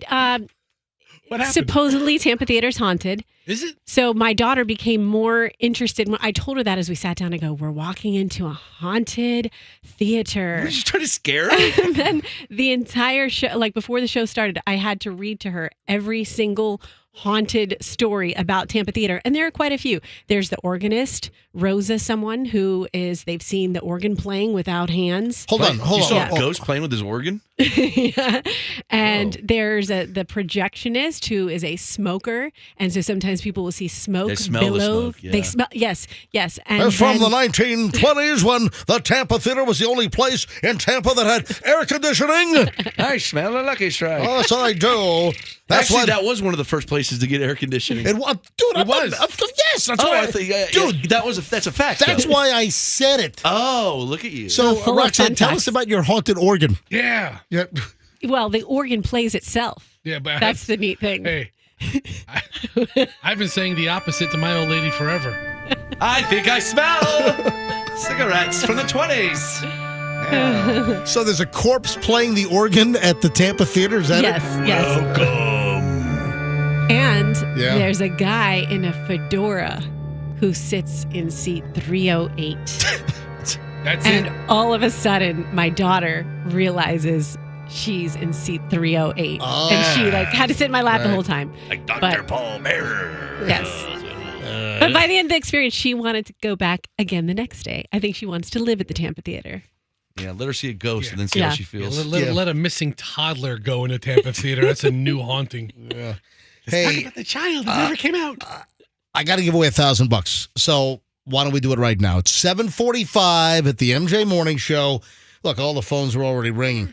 I'm going to go with caller 105. So let's do caller 105 right now. 800-990-1047. If you're the 105th caller at 800-990-1047 and you know who won the $1,000 last hour, you win the next $1,000 with MJ Bill Pay. Thanks to the Kemp Law Group. Accident or fall, you call Kemp Law. $1,000 right now, and then we'll do another $2,000 next hour, 8 o'clock, and then 9 o'clock hour. So we have $3,000 to give away before the end of the show, and caller 105 right now. Dial carefully. Don't end up calling, some hospital. 800-990-1047. Caller 105 right now. Good luck from the MJ Morning Show, and we will take caller 105 live on the air. So stand by. So hopefully, if you've been trying, hopefully this will be your magical time to win. So you know that I'm fascinated with airplane stories, and I don't know how I can ignore this content. All right, first of all, a Spirit Airlines flight, of course this is Spirit, a guy tries to get flight attendants to join the Mile High Club while he's a passenger on the Spirit flight. Oh, I didn't even go for it? A guy on a flight from Louisville, Kentucky to Orlando was arrested after he was disruptive on the flight, grabbed a flight attendant physically and asked her and another flight attendant if they wanted to join the Mile High Club. Come on, this guy must have been overserved, like either on the airplane or at the bar at the airport in Louisville. A criminal complaint filed in federal court says that James Finister, Mr. Finister was acting very sinister. Give me the organ music again. All right. He was on Spirit Airlines Flight 693 from Louisville, Kentucky to Orlando. This is earlier this week on Tuesday. The complaint said that Finister asked the lead flight attendant if she wanted to join the Mile High Club. Finister reportedly then grabbed a second female flight attendant, pulled her into his seat, and asked the same question. Hey, hon, you want to join the Mile High Club? In addition, Finister also asked multiple questions about the plane's cockpit, including questions relating to entering it. This guy sounds like he was just bombed out drunk. Sounds like, right? Yeah, somebody, smell his breath. When the plane landed in Orlando, officers with the Orlando Airport Police, they spoke to Finister. He admitted to his actions. According to the complaint, he also told police that he had taken a couple of shots of alcohol before the flight to calm his nerves. Yeah, need a couple of shots to take the edge off. I'm a nervous flyer. Doesn't make you a bad person. Yeah. So he admitted to drinking prior to the flight. He said that he was nervous because he had never flown before. Wait a minute. What? So you've never flown before and you're grabbing flight attendants? I've only heard about the Mile High Club. Yeah, asking them if they want to join the Mile High Club? Yeah, buddy. So the dude is facing federal charges now for interfering with a flight crew. Yeah, he made his first appearance yesterday at federal court in Orlando. A judge allowed him out of custody as long as he was released on his own recognizance, and he had a promise to show up for future court dates. All right. Yeah. I mean, Get over here, Sugar Bridges. what's the talent level on Spirit? What did you just ask? He's asking, like, who would you want to do it with on Spirit? No, I mean, No, he's asking.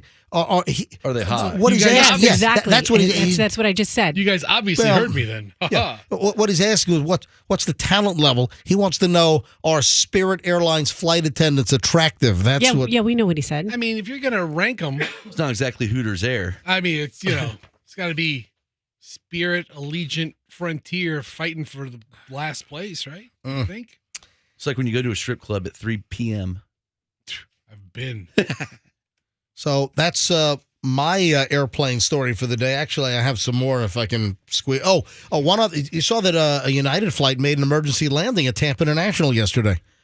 a little after 4 o'clock. So a United plane took off from Sarasota, and they got an indicator in the cockpit that like a door was open.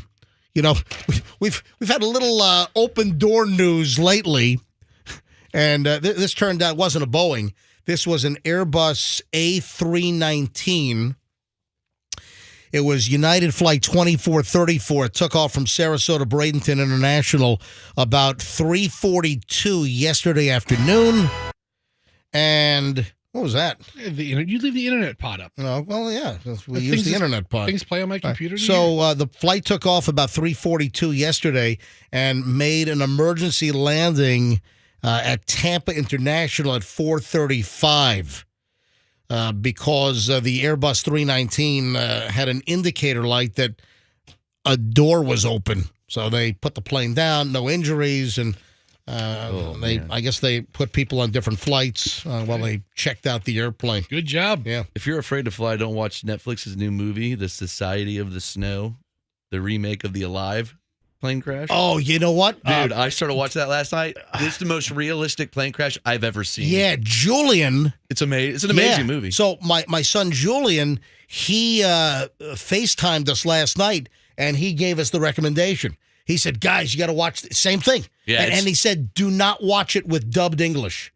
You got to read it. He said it's Spanish. So you got to listen to it in Spanish and read the subtitles. So you've got to listen in Spanish and read English subtitles, because a lot of times when they dub the language in, it sucks. It ruins the vibe. It really does. So no, that's a really good it's really funny you brought that up, because Julian told us the same thing last night, that we got to watch this. What is it called? Society of the Snow. Society of the Snow. I just got to the part when they started eating the dead people. Oh, geez, stop! You guys are nuts.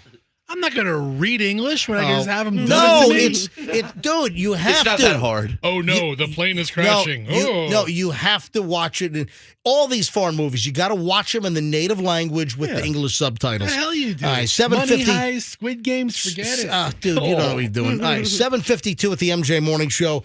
MJ Payday is on. I want to give away $1,000. Good morning. Who's this? Hey, I'm here. Who's this? Okay, I want the 1,000. just cutting right to the chase. Who is this? This is George. Who is it? George. Oh, George. George, Oh, okay, George. George. It sounds like you're from New England originally, George. I am. Yeah, I can tell. Belichick just got canned.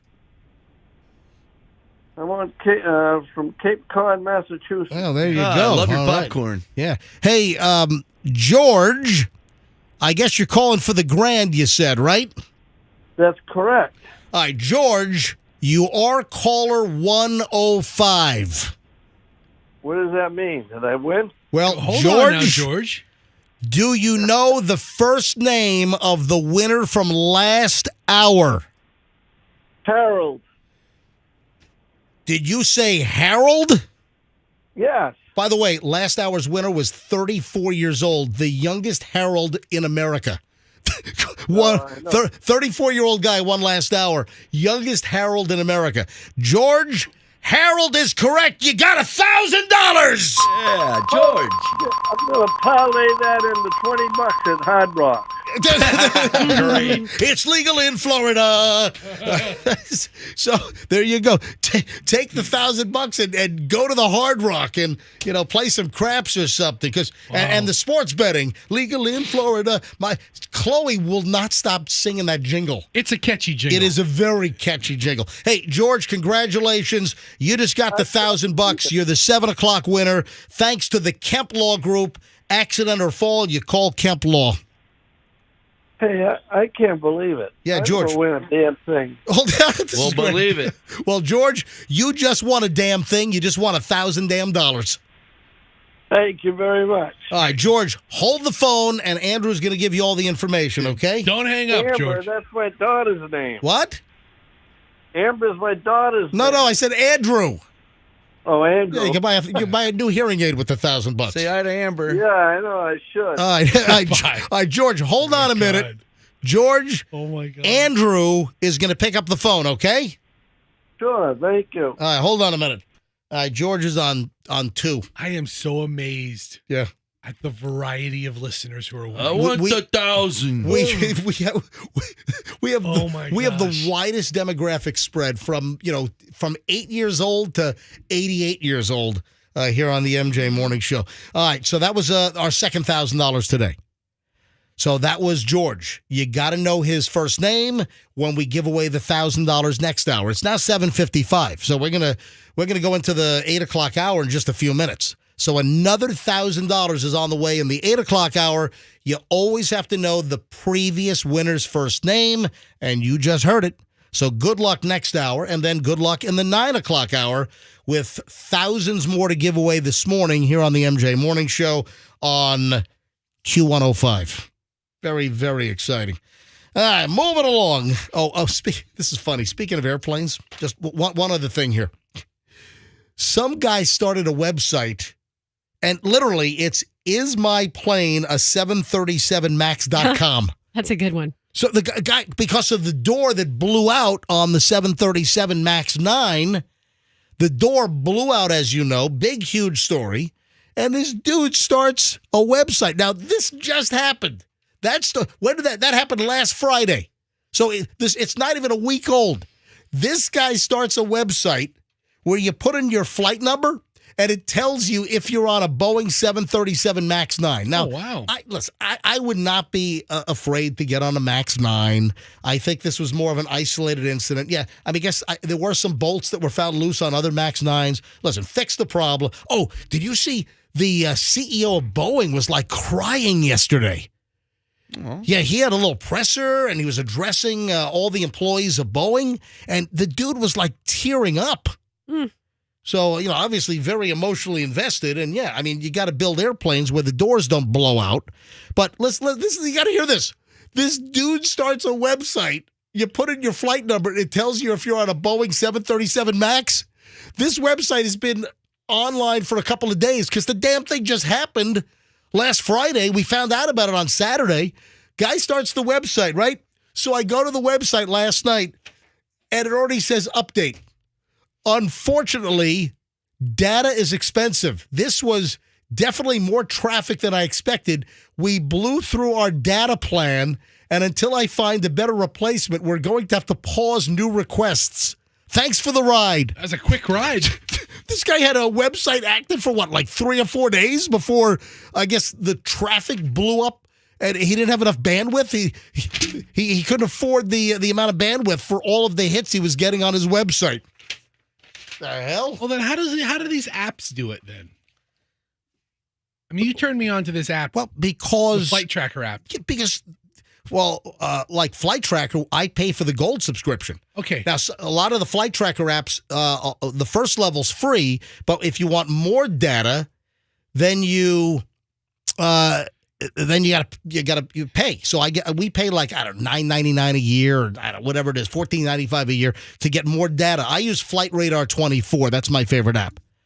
So or advertising, But listen, data can be expensive. If you have a website that gets a crap load of traffic, that can be sort of expensive. Hey, I got to make a phone call real quick here. Oh, go ahead. We'll just talk amongst ourselves. Hang on, calling now.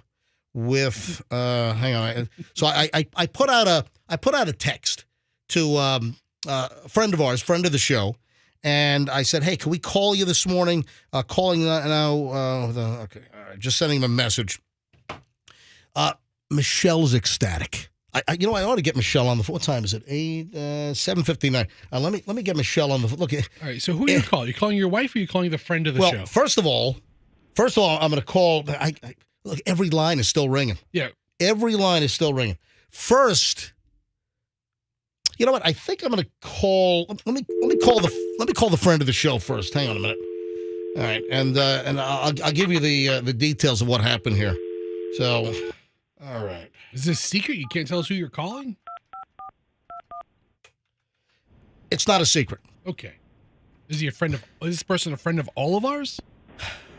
Or just you? Sorry, but your call cannot be completed. Oh, geez, not this crap again. Hang on. Who's that? Hey, that bum? kind of sounded like Drew. Mike, didn't it? Mike who? I don't know. Legally Blind Mike? Yeah, Legally Blind Mike, didn't it? Nobody refers to him as Mike. I couldn't Ever. think of the Legally Blind part. I can't think of the Mike. Dude, it's Legally Blind Mike. I just think of. All right, so I got to make a call. Sorry, but your call cannot be. All right, Doesn't that sound like him a little bit? This phone system is the worst. I don't know what's going on here. I thought it sounded like MJ's brother, Now Yeah. that you mention it, it's whoever you want it to be. Mr. Unexcited. I have to make this phone call with a big thank you, and I'll explain. And if I can conference call, I would love to get Michelle on the line, if I can here, and This is tough. Your call has been forwarded to voicemail. oh, Well, geez. now all right, this. I'm striking out here. All right, I tell you what. I'm not going to do the thank you now. I'll push this is a very interesting story, and listen, folks, this is live radio. I don't know what the hell's going to happen half the time, but Michelle made me aware of something, and Michelle was like so thrilled that Michelle demanded I make a call, and he said, "Oh, sorry, try again." Okay, hang on a minute. Hang on. I got to. He said, "Call back." Boy. All right, he's listening. Hang on. He's going to pick up right now. Hold on.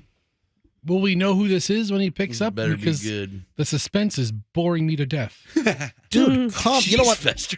I'm just going to call on my cell phone. Seriously. Yeah, I'm going to call my cell phone because I know it'll go through. Whatever And it takes. I'm just going to hold my cell phone up to the microphone. Yeah, here we go. Fester, you're so And it sounds just as good. So I'm calling Hello? Chris. Hey, what's going on, MJ? All right, Chris Jallo from Yay. Lucan's Fine Wines and Spirits. Okay, this has my interest. Lucan's Liquors and multiple locations around the Tampa Bay area. Hey, Chris, welcome back to the MJ Morning Show. Thanks for having me back. How you guys doing? Happy New Year. Happy New Year. Hey, I got to call you. Michelle, my lovely wife, was insistent. She was at the store on Kennedy, which is not far from our house in South Tampa. Michelle went in to buy 2 bottles of wine. And guess what, Chris? What happened? They carded her. That's great. And They should. Yeah, and Michelle was thrilled. She's like, "Oh my God, I got carded." You know, Michelle's like 53 years old. And they card, she's at Lucan's, they card her. And Michelle's like, "Oh my God, it made my day. I got carded for buying 2 bottles of wine at Lucan's." Well, that's great because unlike you and I, who look every bit of our age, she doesn't look her age. So that was good of them. Oh, she was thrilled. She loved it. And she's like, "You got to call Chris live on the air and thank him." And she even mentioned the guy that carded her, his name, maybe Teddy or something. I forgot the name, but it was great. Your folks at the Lucan's South Tampa Kennedy Boulevard location made my wife's day yesterday. That's great. I hope we made her year. It's a great way to start the year. Yeah, absolutely. All right, Chris, we'll talk to you soon. All right, MJ. Thanks, everybody. All right, bye-bye. Have a good one. All right, so I know That's Chris why can't. you called him? Yeah. What? You called him to thank him for having being a part of a company that carded your wife? Michelle wanted me to call and thank, because Michelle hasn't been carded in a long time. There has to be more to this. And here, what do you mean there's got to be more to it? Did they take her to dinner or something? Or No, she was caught, and Michelle was thrilled about it. Yeah, that's a great story. I saw a love it. 75-year-old woman get carded at Walgreens the other day because they card everybody. For what? For NyQuil? For wine. Oh, for wine. yeah, I went to a bar. At With a nice bottle of what? Yellowtail? Or? You needy. you go to some bar. Some bars, the policy is card everybody. Yeah, Walgreens, everybody gets carded. We did all our Lucan's holiday. We did all of our alcohol shopping at Lucan's for the holidays. They had to all close the for gifts. 2 days. Yeah. Bought them out of White Claw. Wilder just left. Hey, here's an Had a item. restock. Here's a story that I had yesterday. I just didn't get around to it. And it's kind of an so listen, better late than never. The question is, how often God, it's gross. How often should you change your underwear? I Did you sent see- you this story. Yeah. Yeah. Well, I think we both saw the story. It was All right, let's not argue over okay, this. okay. I mean, that was just a conversation. That wasn't a one-upmanship. right, That was right. like, yeah, I gotcha. sent it too. It's all I one sent So up. why do you have to say I sent you the story? Because I'm part of the conversation that way. Like, I know what you're talking about. I Go sent ahead. it. So this is from the Post. Men might get away with changing their underwear every other day instead of every day. Every other day, Yeah, my foot. Go with the inside out the next day and then get a new pair. Listen to this. In situations with minimal activity and no sweating, changing underwear every other day may be acceptable, according to Dr. Anju Methil, a dermatologist, told the Daily Mail this week. Post is reporting the story. Come on. What's this guy's gimmick? Why is he trying to get mentioned? What is he selling? What is he spelling? Like some kind of Febreze for your panties or something? Yeah, like a crotch powder or something. What is this guy doing? What's the deal here? Come on. So he's saying that men do not need to change their underwear every single day, especially if you wear loose-fitting underwear like boxers and you don't have a lot of activity and you don't sweat. It's kind of like, duh, you know? But on the other hand, some people, because of their activity, listen, if you're a construction worker and you're outside, doing a roof in the middle of August. You don't want to wear the same drawers 2 days in a row. Dude, I think you might need to change your underwear after a couple of hours up there. Mid-shift. Yeah. We had a pretty hot summer, and, they're building some homes in my neighborhood, and I was watching those roofers up there putting the roof on. Like last August, we were having those crazy days with the feels like temps of like 110. I'm like, oh, my God, it's got to be like you're in an oven up there.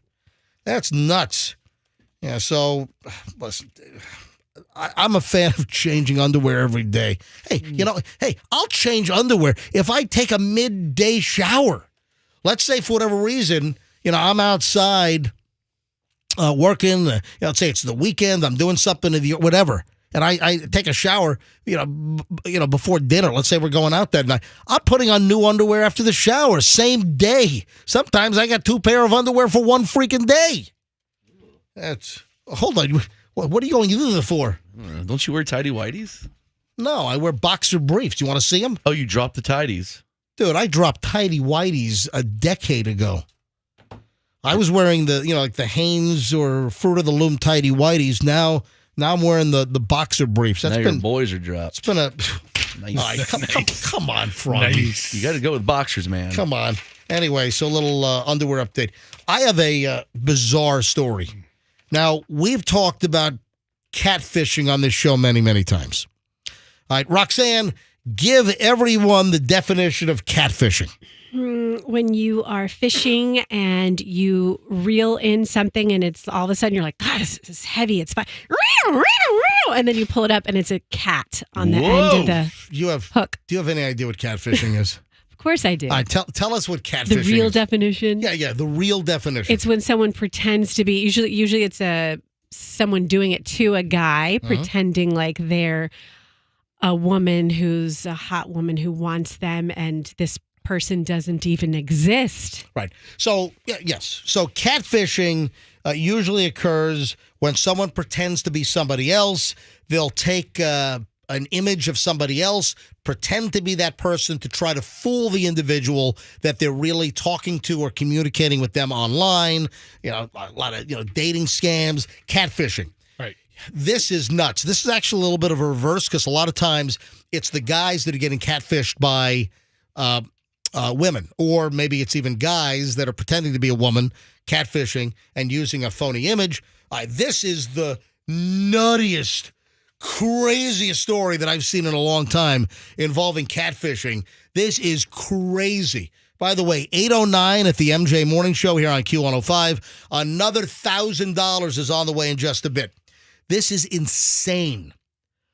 A wife is accused of poisoning her husband's soup because an online scammer was posing as a soap opera star from a soap on TV and talk the wife into poisoning her husband. What? I mean, this It's like a soap opera. Yeah, it really is. All right. This is the craziest thing I've seen in a long time. A Massachusetts mother allegedly poisoned her husband's soup because an individual she met online claimed to be the soap opera star Thorsten Kaye. Okay. I don't know who that. I'm not a soap person. He apparently is on The Bold and the Beautiful. Is that the one with the devil midget? Remember that one? What? I once was flipping. The lady gave birth to a horned baby? Dude, I was once flipping through the channels and I saw that soap opera, which was like some kind of crazy fantasy crap. That's the one I was talking about. Yeah, that's what I'm saying. With the midget. I thought I accidentally was tripping on mushrooms or What was something. the name of that? I mean, I don't even know the name of the show, but that was nuts. I got to find it. All right, so this Thorsten Kaye, I guess, has been in a bunch of soap. Let me give you the rest of the story here. So Roxanne Doucette. Passions. Yes. I typed into Google soap opera with devil midget and passions. I told you. And passions. Oh my God! How long was that on TV? It was a few seasons. All right. So Roxanne. Yeah, I've got a soap opera story for you after this, so Well, go ahead. The woman's name is Roxanne. Yeah, I hear that. Roxanne Doucette. Doucette was charged with attempted murder after she was turned in by her own daughter, who found messages from the fake soap opera guy Kay instructing the woman, the 64-year-old, to kill her husband so they could be together. What kind of a woman believes that a soap opera star is contacting her over the internets, telling her to poison her husband's soup, kill the husband so they can live happily ever after? This is nuts. So her daughter, Nicole Heath, was going through her mom and the scammer's messages after the person convinced her to send $8,000. So the soap opera star, I guess it was hard up, needed some money. Who falls for this crap? The woman thinks that this good-looking soap opera guy, Thorsten Kaye, needed money. She was convinced to send the guy $8,000 and kill her husband. The mother claimed innocence when questioned by a TV reporter for WCVB television up in Boston. Was that Channel 5 in Boston? What they say is wrong because I'm a wonderful cook. My son's gone to culinary school. I learned from the best, my mom. Doucette told the TV reporter, and I did not try to poison my husband. Well, the cops, they are thinking otherwise. The cops apparently have a little different story here. Her husband is 73 years old. His name is Paul. Look at this old man. Yeah, Paul Doucette. He spent days in the hospital after eating the poisoned soup. As Roxanne and the couple's daughter sat by his hospital bed. Can you refer to her as Miss Doucette so people who just tune in right now don't think this really does have to do with me? I'm just thinking a lot of psycho Roxannes out there. So as Roxanne and the couple's daughter were in the hospital at the bedside of the poisoned husband and father, the daughter started going through her mother's phone to take screenshots of the messages, supposedly from the bold and the beautiful actor, for a police investigation into the financial scam of trying to bilk her out of $8,000. What she found was even worse. Listen to this. She finds a message. The daughter finds a message on the mother's phone that says, quote, "You have to get rid of your husband, honey. I need you so much." Yeah, this was from December 1st. Roxanne replied that she needed to do Not this Roxanne. Okay, we get it. It's Roxanne Doucette from Massachusetts replied to the fake soap opera guy that she needed to do some thinking, and later at 2:43 p.m. texted back, "Making an amazing soup, special potion. He will be hungry when he gets back, just enough for him.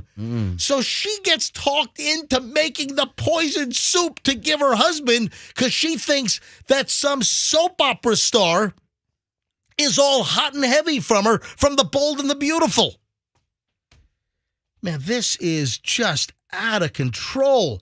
Then at 4:26 p.m., this is back on December 1st, she messages, hubby got back, not feeling well.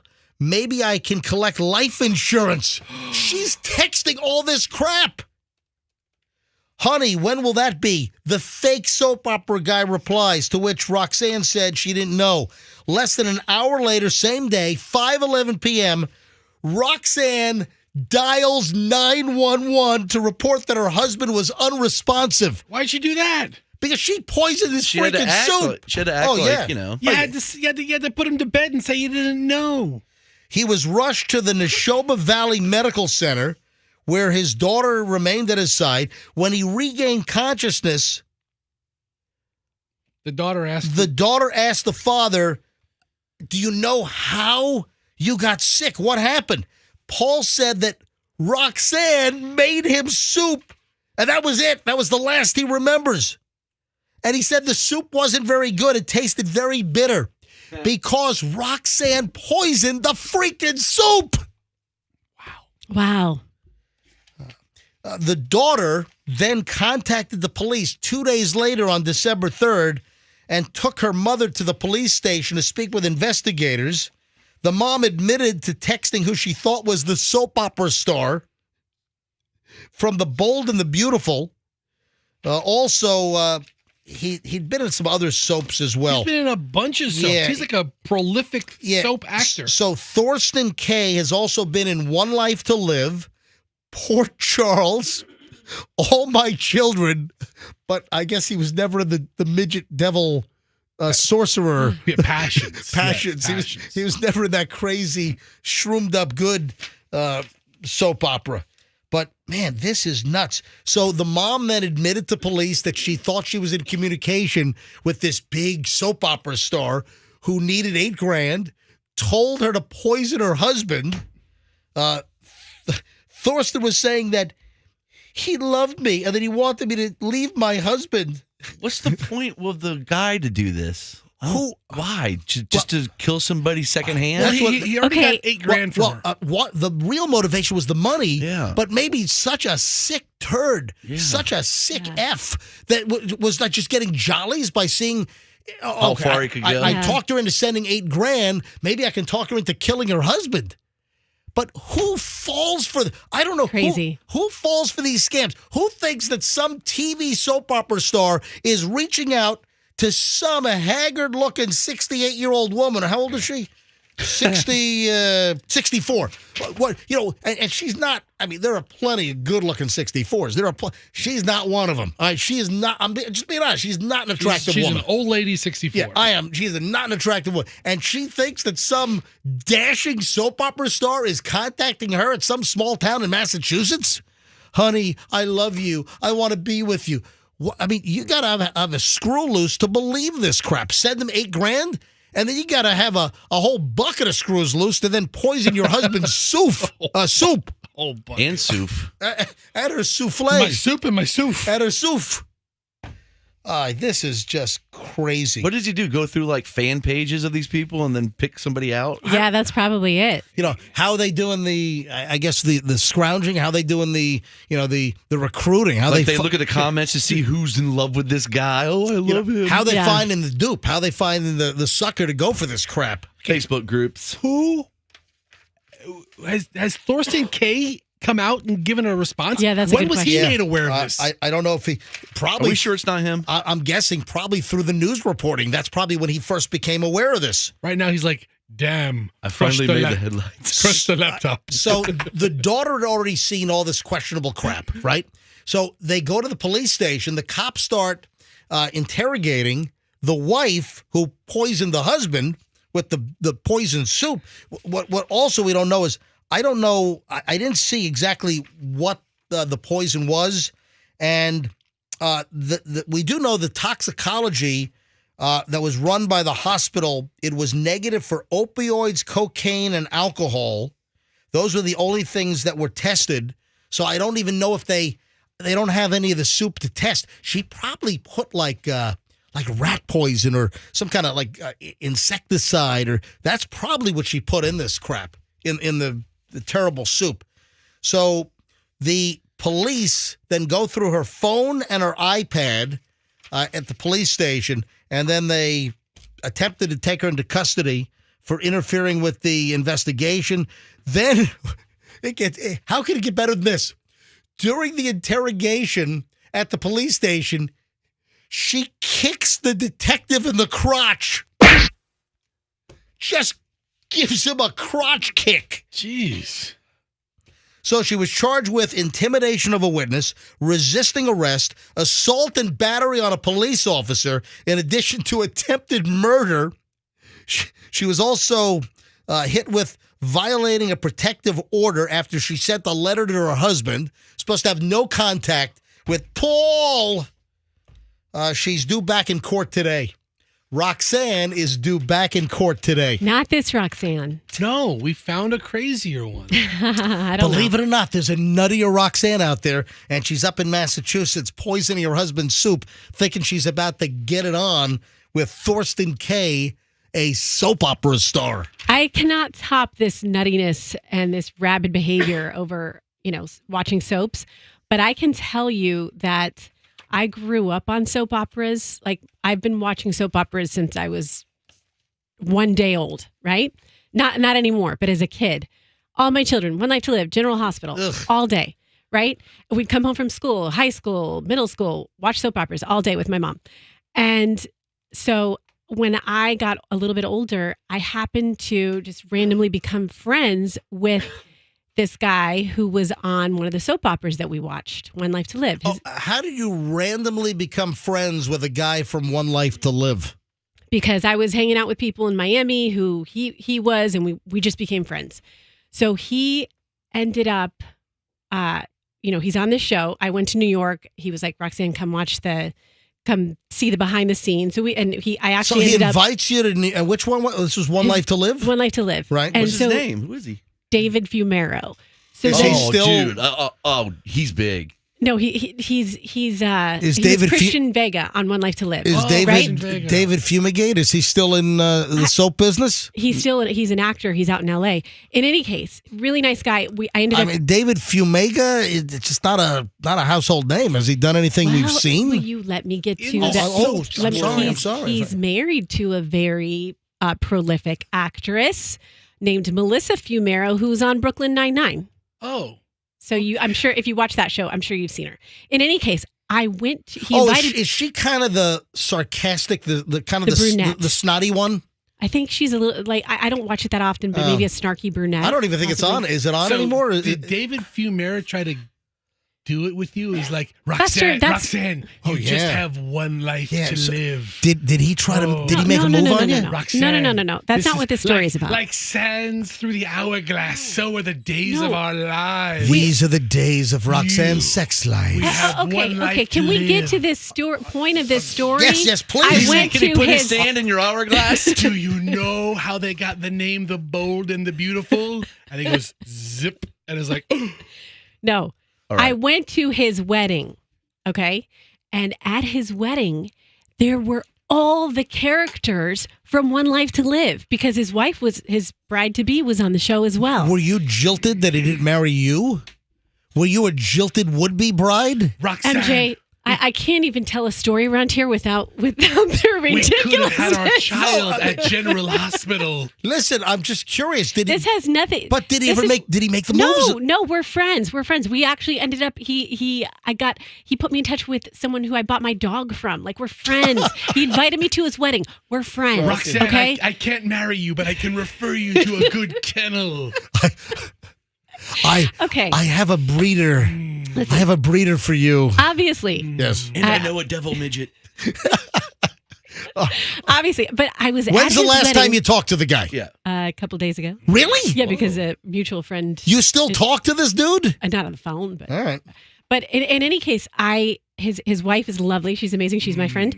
And I was at the wedding and I'm walking around and there are people who are on the soap opera, like Dorian Lord and Asa Buchanan, and I have all no these idea. characters. I have no idea who these people are. But this is the thing. Like this, I'm bringing this up because this crazy Roxanne Doucette lady. Yes. Like I'm calling my mom from the bathroom. I felt like such a creep. I'm like, Mom, Erica and Dorian and Asa and Clint, they're all here, and I felt like I was part of Landview. Like I felt like I'd been. What the hell is Landview? Landview is the setting. Oh my God, Roxanne. Let's just do it and we can have all my children at General Hospital. Ladies and gentlemen, there's a reason why I am playing the music from The Sopranos.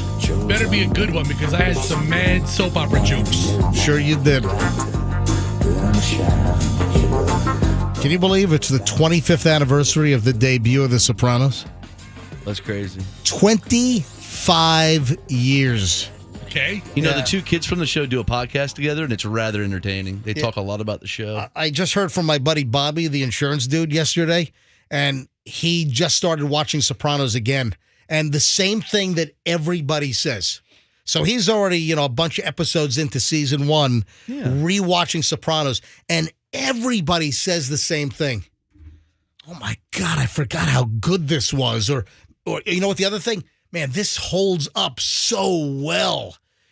Sopranos this week, here in January, 25 years ago is when The Sopranos first debuted on HBO. Maserati, Guinea Gray. I like it. Remember Johnny Sack buys the Maserati? In 1999, 25 years ago. And I'm telling you, if you've got HBO Max or Max, whatever they call it now, all the episodes are available. You can watch on demand, included with your HBO subscription. And Michelle and I watched it again just before the pandemic. And I tell you what, I kind of want to watch it again. I just started again. So how many times have you watched it? I'm on the 5-year plan. Every 5 years, I watch the season, the whole series. You know what? I've seen the whole series. Plan. That's a good plan. I mean, 5 times. It is so good. And my buddy Bobby just started watching again, and he's like, man, and he sent me a screenshot, and he's like, man, I can't believe how good this is. 25 years. Hey, speaking of television, there's a lot of Matthew Perry stuff. Oh, and by the way, we'll give away the $1,000 in a bit. It's 8:27 at the MJ Morning Show here on Q105. I had a conversation with Michelle last night because she saw some of these new Matthew Perry stories that I had printed out and were sitting on the printer. And Michelle goes through my prep, and she'll help me staple my papers together. She'll help me staple my popes together, my papals. So there's a couple of Matthew Perry stories that I saw yesterday afternoon that I printed out. And, Michelle, said, you know what? I think we're learning that Matthew Perry was just not a nice guy. Really? Yeah. And there's a new story out that Matthew Perry was allegedly abusive to his ex-fiancée, Molly Hurwitz. Even threw a coffee table at her. Heavens no. When she dumped him. Fester, what the hell? You're not supposed to throw a table at your girl. Okay, yeah, I think it's amazing all these stories are coming out after he's dead. Well, it's easy to talk bad about the dead. Hold on. This is, one of the conversations I had with Michelle last night is it didn't seem like Matthew Perry had a lot of friends. You didn't have a lot of folks that were, I'm not going to make a Friends joke here that he had, Ross and Monica and Phoebe. I'm not going to do that joke. But I think what we've learned, though, is that he didn't have a lot of people that were close to him to really monitor him because I don't know if Matthew Perry was really a nice guy. Now, I hate to speak poorly of the deceased, but he had lied and fooled everyone about his sobriety. So here we get the story that Matthew Perry was allegedly abusive to several women, including his ex-fiancée, Molly Hurwitz. I don't know if his lack of sobriety, if his drug issues. He's an addict. Yeah, played a part. A lot of things don't line up because he is an addict and he was for decades. I get it. But sources close to Matthew Perry claim that he allegedly. So these are sources close to Matthew Perry confirm that he threw a coffee table at his ex-fiancee back in 2021 after she questioned him about cheating. He's a strong guy, Right, apparently. that's number one. Then, Very light coffee. listen to this headline. Cruel and manipulative Matthew Perry lied about his sobriety before his death, according to friends. So the people that were friends with him, he was lying to everyone. How is this breaking news? Addicts No, lie. the breaking news is he threw a coffee table at his fiancée. Who throws a coffee table at somebody? The same kind of guy that tries to put his foot through a purse and breaks his toe. That is different. I love that story. That toe was pointing at his face. I did it to myself. I didn't throw anything at my ex-girlfriend. You just tried to destroy. You guys will never let me free. I should have never told that story on the air. Listen. The guy's an addict. He can't control himself. He's all over the place. He had a family. Where the hell is his stepfather, that Keith Morrison guy who does these in-depth interviews on Dateline? Matthew Perry, let's sit down, stepson. And Matthew Perry was in the hot tub. It was a quiet town. Yeah, was he under the influence of anything? When Dateline does the Matthew Perry the story. night was still in Los Angeles, and Matthew Perry was in his hot tub. Unbeknownst to his friends, his system was laced with ketamine. I have sex with his mom. I'm Keith Morrison from Dateline.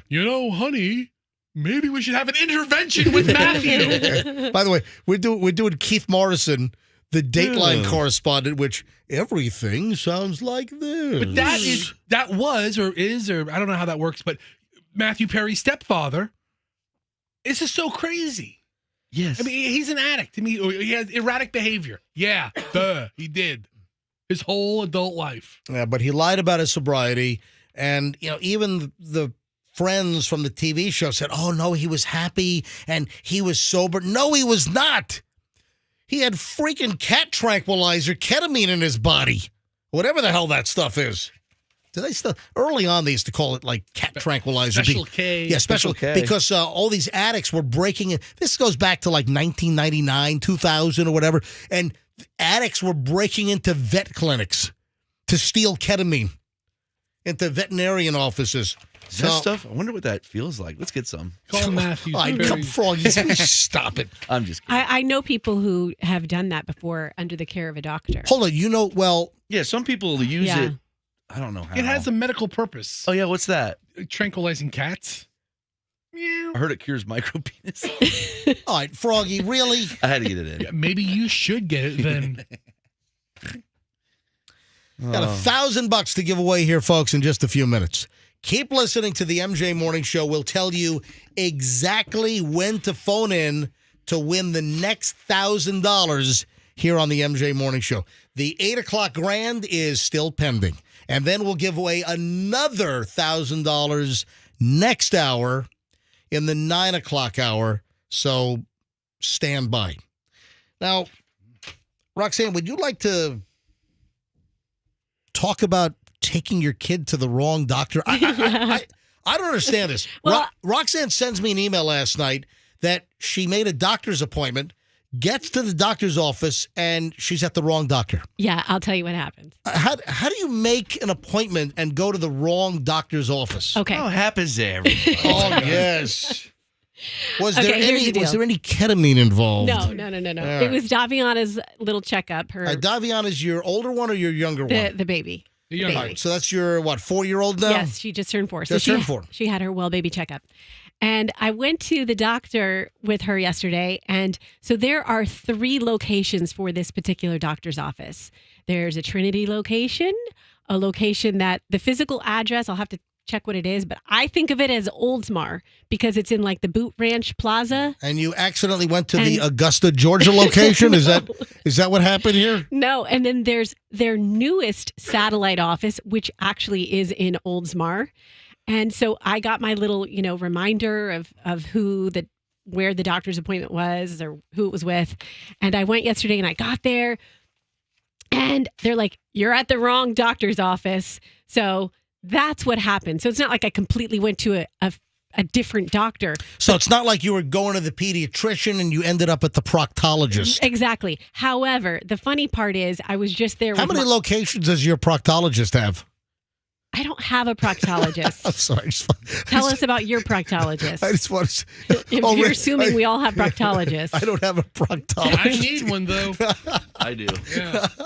He has Andre the Giant fingers.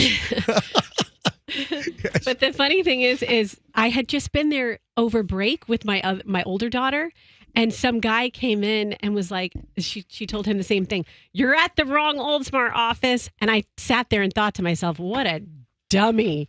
And then I did the exact same thing because I'm not used to going to the new satellite office. But here's the thing. I call to tell them I'm running late. This is actually pretty funny. So Roxanne decides to call the correct office after going to the wrong office. And it turns out that Roxanne recorded the outgoing message at the doctor's office. So Roxanne is hearing herself while calling the doctor's office to try to say, I'm a dumbass, and I went to the wrong office. Why are you on their voicemail? Because the pediatrician who it's his practice, he's been one of my best friends since I was like 7 years old. So I did his voicemail stuff, and I'm happy to do that. But anyways, I'm listening to myself tell people to get flu shots and like, oh, by the way, we'll be with you in just a moment, but don't forget to schedule your flu shot and don't forget to do this. Okay, please continue to hold. Or if you'd like to send a text message, you can do so to to this number. And then I'm like, you're thinking, shut up, lady. Shut this I'm crazy driving. lady. Shut up, bitch! And you're yelling at yourself, right? I was literally yelling at myself. Daviana's sitting in the back seat like, Could we my call mom. the doctor's office now and Yeah, hear go you? ahead, go Well, ahead. you got to give me the number. Okay, hold on. I want to call Roxanne's kids' pediatrician's office. Best pediatrician around. And I want to hear Roxanne doing the outgoing message on the voicemail or the phone prompts. Hand me the. You have it? All right, give me the number. All right, hang on a minute. You got to reach. There you go. Guys, don't forget to check your junk in a warm shower. All right, hang on. I want to hear Roxanne. 727-372. Okay, here we go. So we're going to hear you? Do I have to dial a 1? Oh, no, here we go. All right.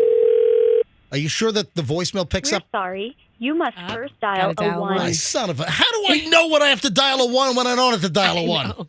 You don't know. Right, we waste more time on air. 727-372. All right, here we go. All right.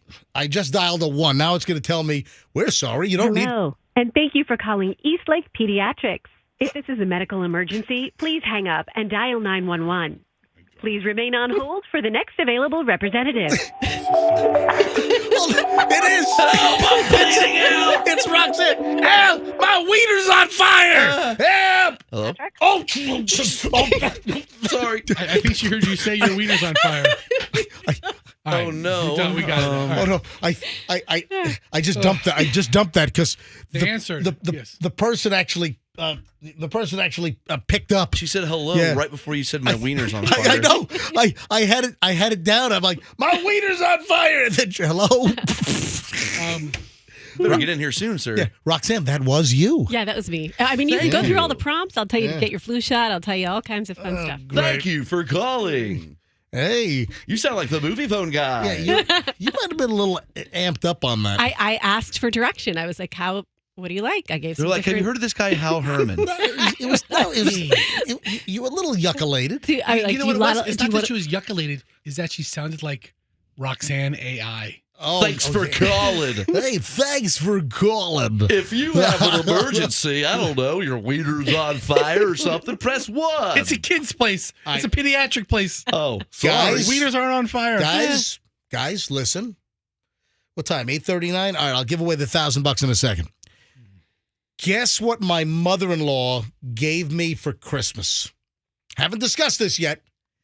We opened up the gifts. The mother-in-law, Michelle's mom, she sends, when we're on vacation, we were out in Colorado, out in Eagle County, out in Vail. And this is just every year. Michelle's mom sends a box. She UPS's or FedEx's a box. And it has like the kids' gifts and, little gifts for Michelle and me. Guess what one of the gifts, I got 2 gifts for Christmas. One was a Cobalt head-mounted flashlight. Have you seen those? Yeah, those are nice. Yeah. I got the Cobalt brand. Cobalt is Lowe's? Lowe's, yeah. Lowe's brand? So Yeah. the Lowe's brand is Okay. Cobalt, and it's like this light that straps onto your head, and it's got 2 beams. Right? Well, It's like surprisingly handy when you're working like Oh, in it the is. dark Yeah, you or in the garage. You or can put it something. around your neck or you can put it on your head. So I got that, and guess what? I got a gift card. I'll tell you, it's for a restaurant. Guess what restaurant my mother-in-law gave me a $25 gift card for? Oh no, not the OG. Fester, you are correct. Not the OG. It is the OG. Oh, let's go. All right, hang on. It's in my wallet. Do you want it? If you don't want it, I'll take it. I even have it in my wallet. Hang Where on do a you minute. get it, Hang on. fat ass? Hang on. Let me pull my credit cards. It's his right here. mother-in-law. Right here, ladies and I'm holding it up to MJTV. It is a $25 $25? Olive Garden gift card right here. What does she expect you to go alone? Well, no. $25. That'll I'll get you the You get your- breadsticks. Yeah, get your meal. Yeah, get you maybe get you So, 2 soup salad and breadsticks and drink water. I have not been to Olive Garden since 1993. When do you want to go? The last Olive Garden I visited was 1993 in Virginia Beach on Lynn Haven Parkway, just before you get to the Lynn Haven Mall. That is the last Olive Garden I was at in 1993, and now I'm holding an Olive Garden gift card, and Michelle's like, well, let's go. So, hey, maybe we'll do it, Michelle and I are doing date night tonight.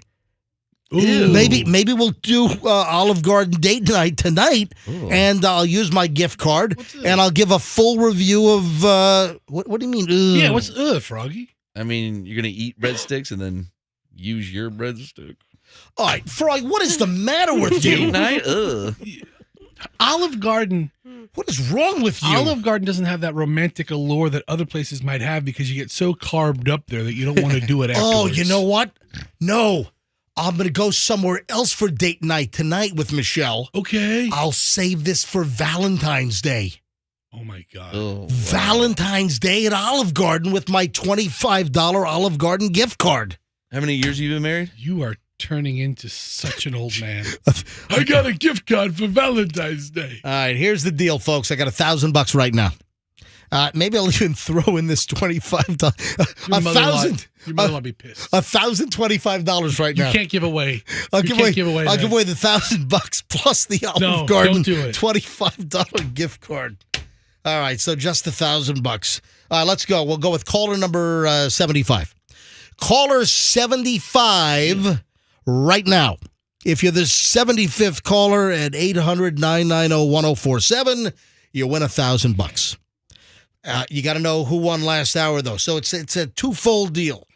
Every time we play MJ Bill Pay, thanks to the Kemp Law Group, every time we take a winner, you got to be the correct caller, and you have to know the previous hour's winner's first name.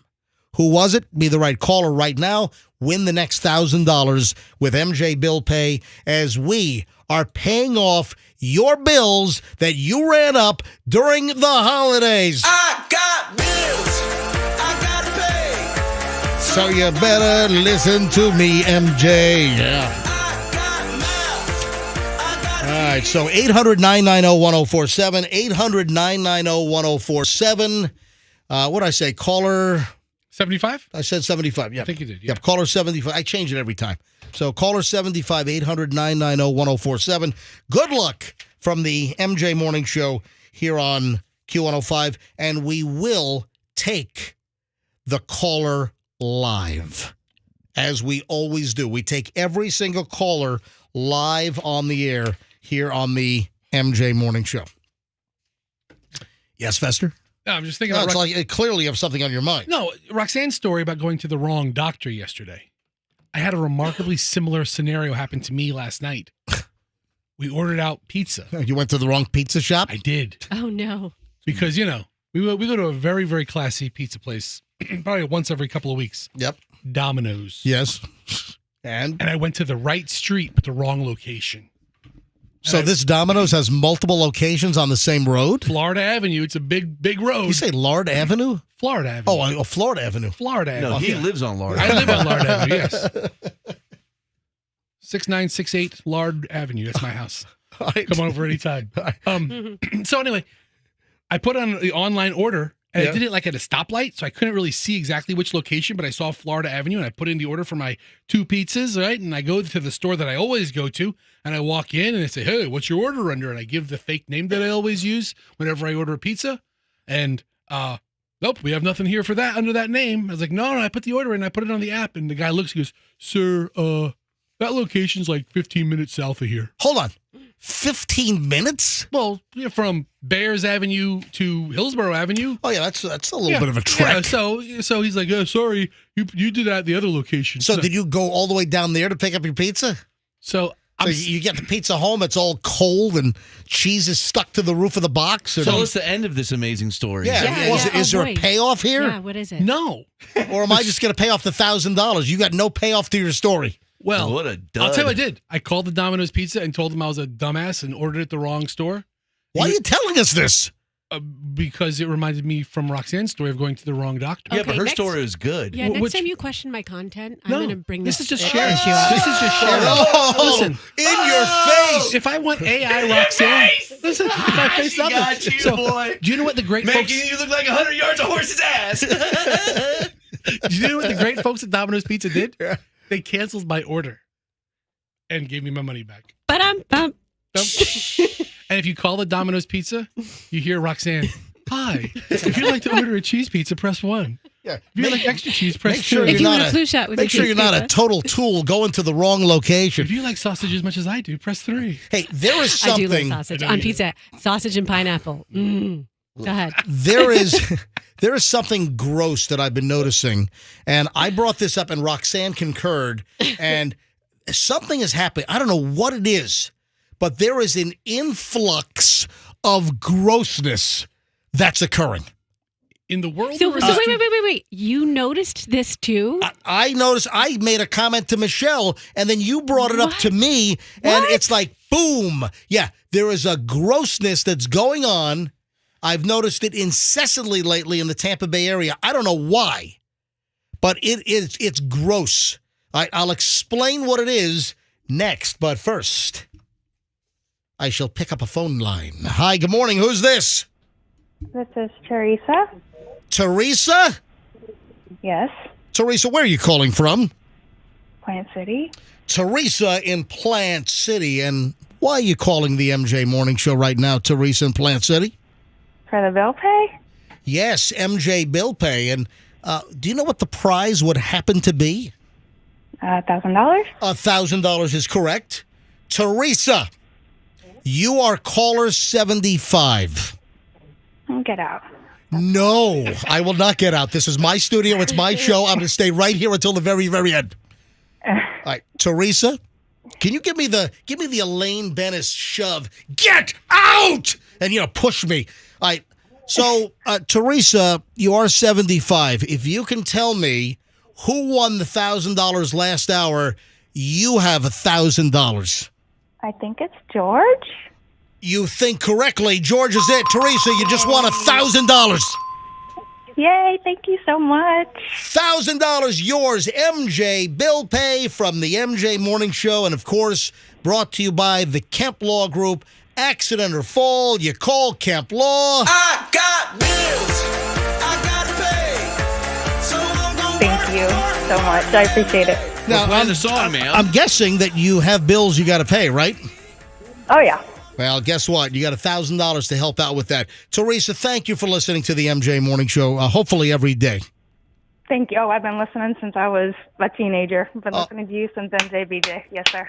Thank you, Teresa. It is awesome to have you listening to the program, and it's so nice to give a loyal, multi-decade listener $1,000 just like you. Hold on. Yeah, go Hey, ahead. I don't know if you remember me. I won the Wii from you many years ago. Make fun of MJ. We That for was a me. Wii? Yes. No, we Yeah. didn't do that. Oh. It Yeah, was that make. It was- was make. Yeah, it was MJ. I think it was you and B. I don't remember who it was, but it was make fun of MJ. And man, I like writing poetry, and I just slammed you, and I won that. Wow. Yeah. I won that Wii. Yeah, we gave away a whole bunch of Wiis. We did not make people hold their Wii for a Wii. We didn't kill any listeners like Jade in that morning show up Okay. up in the Pacific Sacramento, Northwest. yeah. Yeah. I don't think they Yeah. killed her. Yeah, so, did. no, The a water did. woman died because of that whole I deal. know. Yeah. Teresa doesn't know what you're All talking right. about. Anyway, Teresa, I'm glad you won a Wii 20-something years ago, and Yeah, it was. and now you got $1,000. Wow. Does it still Thank work, you. the Wii? Yeah, yes, sir. Still have it. You know what? All right. We were talking just the other day. Yeah. Whatever happened to Teresa, who won that Wii from 20 years ago? And look, here she is. we Yeah. were Here I we were am. wondering. Oh my Still gosh. listening. Hey, Teresa, thank you very listen. much. We love that you you. listen Thanks, and have a great one. Andrew's going to pick up the phone, our producer, get all your information, and you'll get your $1,000 pretty shortly, okay? Thank you. All right. Appreciate it. Look at that. Now, that was Teresa. We have another $1,000 to give away next hour. All you got to know is her name and be the right caller, and you'll win the grand next hour with MJ Bill Pay here on the MJ Morning Show on Q105. Simple as that. Just think of the mother. Oh, Mother Teresa. There you go. I'm not going to forget All now. right. So when we get back in minutes, this grossness, I don't know what it is. It seems like I'm seeing this every single day. It doesn't matter whether I'm in a Walmart parking lot. Doesn't matter whether I'm in Target. I've seen it in our parking lot right here. I've seen it walking down the hall in our very building. Okay. Hold on. Don't. I just want to say you're seeing the remnants. I'm seeing the action. I'm seeing the actual action. All right. Well, we'll discuss it all. This is just gross. So I agree. I don't want to see people doing this because you know what? They always do it and look at it, and that's even grosser. Roxanne, hello. I'm trying to. I'm sorry. Fester's trying to ask me. He's trying to let me give him hints, and I said, "Let the show come to you." Hey, how about just let's pay attention. All right. So you didn't even hear what I said. No, I have no clue. What'd you say? I said that when people do this, they always then look at it, and I'm like, yeah. No, we need to describe this behavior in depth. Yes, I have a lot of other things that I need to talk about. We will reveal it next on the MJ Morning Show here on Q105. Stand by. We're back in minutes. Now.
Shaggy on the MJ Morning Show on Q105, MJ and the crew 902.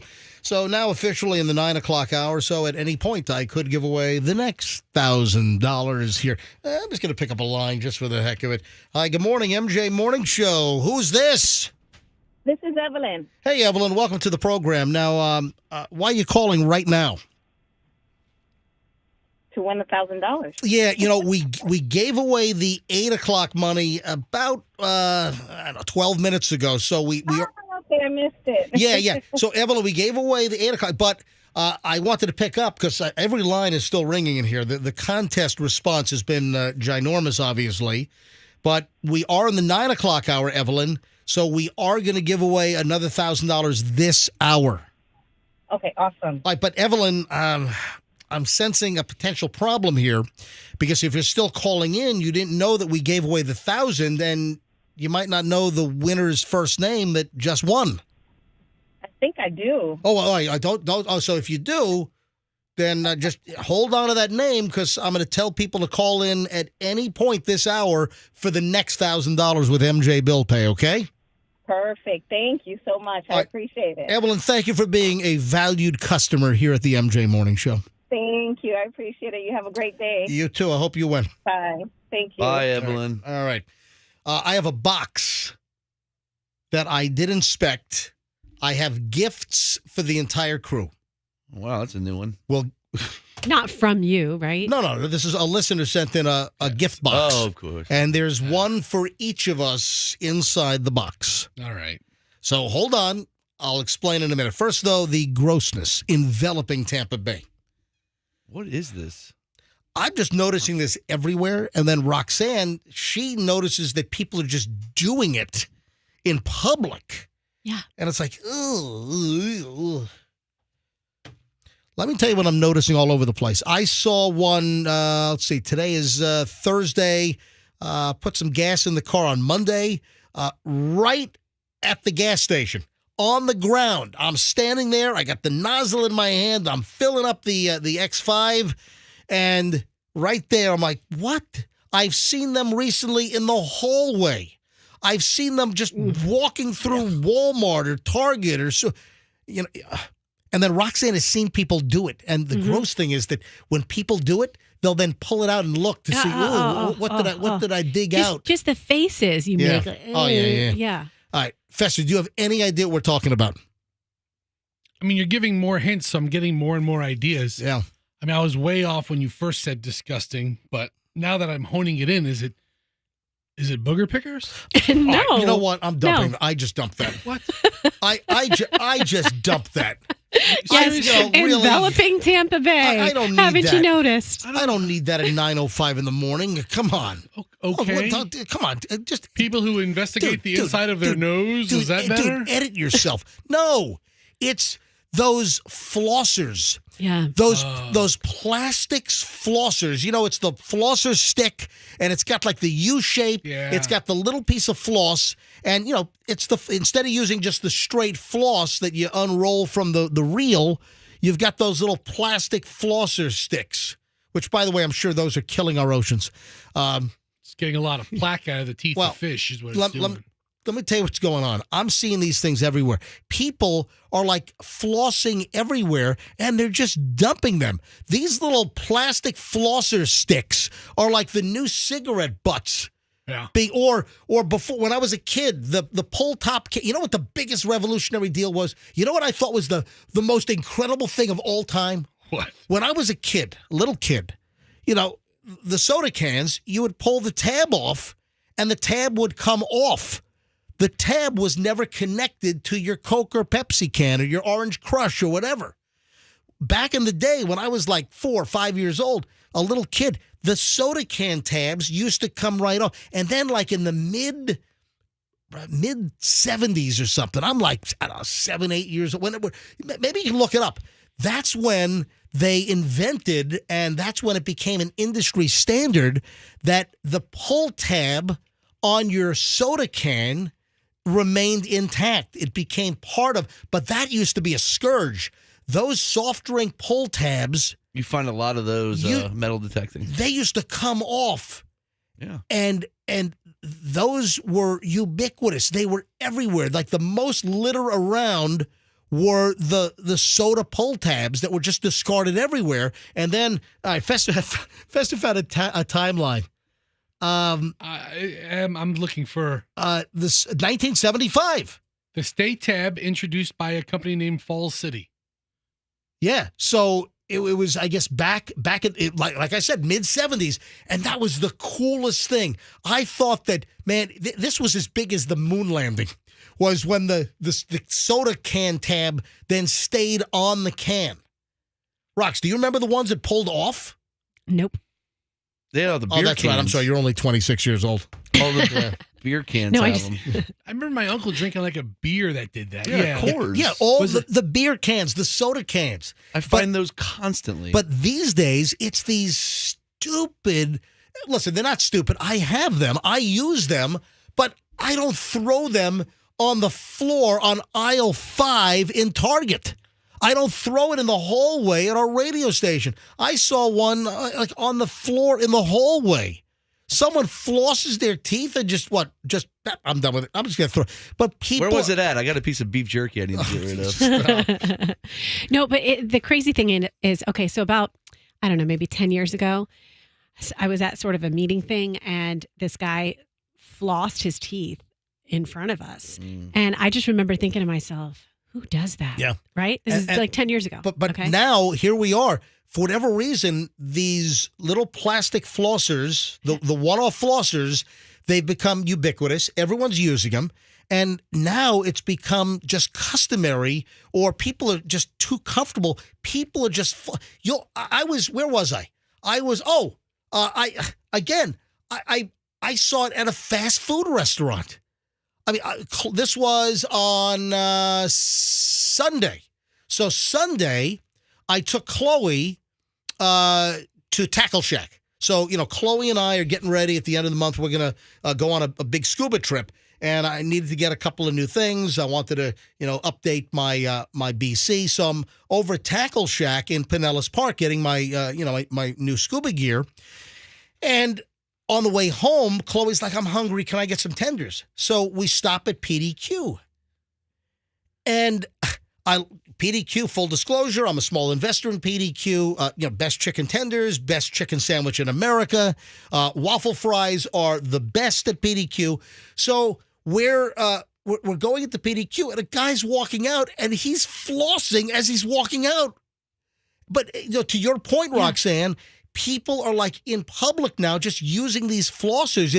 It's become like, I don't know, like breathing. I've seen people do it at the table after they've eaten. Yeah. And so there's part of me, I'm the kind of person, do whatever, be you, do whatever. We're friends. Okay, be you. But the gross thing is that when people are doing it, then they have to pull it out of their mouth and look and see what I dug out. Well, what else are you like? Oh, man, look at this treasure. Ew. Oh, man. I don't do that. There's like a flicking element, too, that like when it comes out, it kind of like flicks out. Like, what if it lands on you? I mean, I just think of it like this. I'd rather go to the bathroom, number one, in front of a room full of same-sex people than I would, like, I'd be more embarrassed to pick my teeth like that than I would be to go to same sex. Yeah, have to be same sex. So, folks, a public service from the MJ Morning Show, public service announcement. First of all, don't do the flossing in public. Just do it privately. And also, dispose of your flosser properly and don't chuck it in the gas station parking lot, in the Target parking lot, at the checkout lane at Walmart, in the hallway of the Beasley Media Group here in St. Petersburg. Do it in private. No one wants to see you floss your freaking teeth. Don't pull the thing out and look at what you just dug out. And don't dispose of it by littering. I would rather put on deodorant in front of an audience full of MJ TV watchers than which I do sometimes actually, than do the floss stuff. Are you ready for the box that rocks? Are we? Was that sarcasm in your voice? We have no enthusiasm level for gifts until we receive them. Well, I'm giving you gifts right now. I know, but yeah, until I receive it, I mean, it could be a petrified turd from a prehistoric cow. I'm not going to get excited over that. Well, that might be actually valuable. All right, this is very nice. This is a very thoughtful gift. Okay, good. This is from a listener who I will reveal in just a matter of minutes. I did open the box to make sure it wasn't anything dangerous. I opened the box, and they were all individually packaged in like styrofoam holders, all taped together. So I opened all of that up. Okay. Because if I tried to give you the gift, we'd be on the air for 12 minutes trying to unpack this stuff. Okay. So I will open the box right now, and I will hand... Who wants to be first? I want Froggy to be first. Well, you got it. Because Froggy? he's first in my heart. Yes. Froggy? Now, you know how I react to bad gifts. All right, dude. I know how you react to good gifts. Dude, listen. Do not do what comes natural to you and break this or accidentally drop it. Oh, my God. Don't do that. Right, I wouldn't do that. Who is this from? This is from, hang on a minute. Let me take, because I got to turn the box upside down, or hang on a minute. Let's see. Actually, there's a letter inside. Dear MJ, Roxanne, Fester, and Froggy, I wanted to congratulate you guys on another year of fresh content. Aw. And your new contract. Your show is definitely the best out there, and I hope you're around for many years to come. I want to show my appreciation with a little something for you guys, and I hope you like it. Thank you for all the laughs, and I wish every one of you the best in 2024 and beyond. All my love and prayers to you and your families. P.S. Whatever happened to the Hal Herman Fester Christmas CD? All right. Yep, all righty. Sincerely, James Middlestead. So James has sent a gift. They're all the same, except that each is personalized. So Froggy, may I give you the first one? And it is, I'll hold it to MJTV. It is a coffee mug with a stand-up microphone, and it says Froggy on it. I'm holding it up to MJTV right now. Froggy from James Middlestead. Thank you. So sweet. I wish I could break this, but I don't want to. Yeah, there is your coffee mug. Roxanne, I will hold yours up to MJTV. Lovely. At MJMorningshow.com. That's very thoughtful. You click on MJTV at the top of MJMorningshow.com. You can watch us live in the studio from 6 to 10, or you can replay us at any time. So, Roxanne, here is your coffee mug. Fester, can you reach over? Roxanne, grab that. You got it. All right, you got it? Yeah. And Fester, here is your Fester coffee mug. Oh, there it is. Yep, look at that. Isn't that nice? This is thoughtful. This is a nice... It really is. And each one is customized with our names, Roxanne, Froggy, and Fester. Here is yours. And then here is mine. I'll hold mine up to the camera here, MJ. So thank you, James. You don't drink coffee. Dude, I drink tea. Or water. Yeah. Or whatever. It's a good size cup. It's got a good size handle. Yeah, very nice. It is a nice mug. It is a nice ceramic mug customized with our names with a nice microphone. So thank you. Very sweet. Listener James Middlestead, it is highly appreciated. So thank you very much for the lovely gift. Froggy, I have, and folks, it is 9:15. We'll give away the next $1,000 sometime before we shut the show down.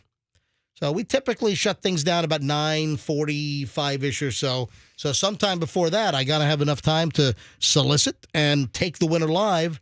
So keep listening, folks. Your next chance at the $1,000 with MJ Bill Pay, brought to you by the Kemp Law Group, is happening in just a matter of minutes. Froggy, this Bud's for you. I don't drink beer. No, Bud is in marijuana.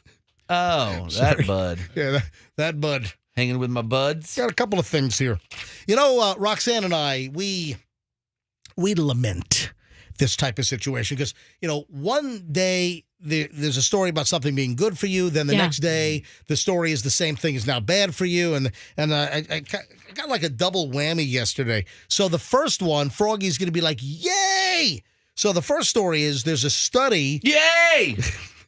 that claims that smoking weed before working out can boost motivation and make it more fun. Really?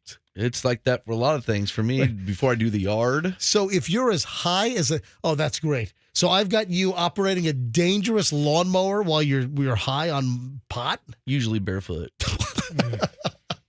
Feel it all. But I have heard a lot of workout people do that. I have heard that because they just sort of zone out when they're working out and they don't even think about it. They're running on a treadmill and they're just like stoned out of their mind, thinking of something else. They don't even realize they're running. Oh, are those the videos where the guy trips and gets flung against the wall at LA Fitness or something? Probably.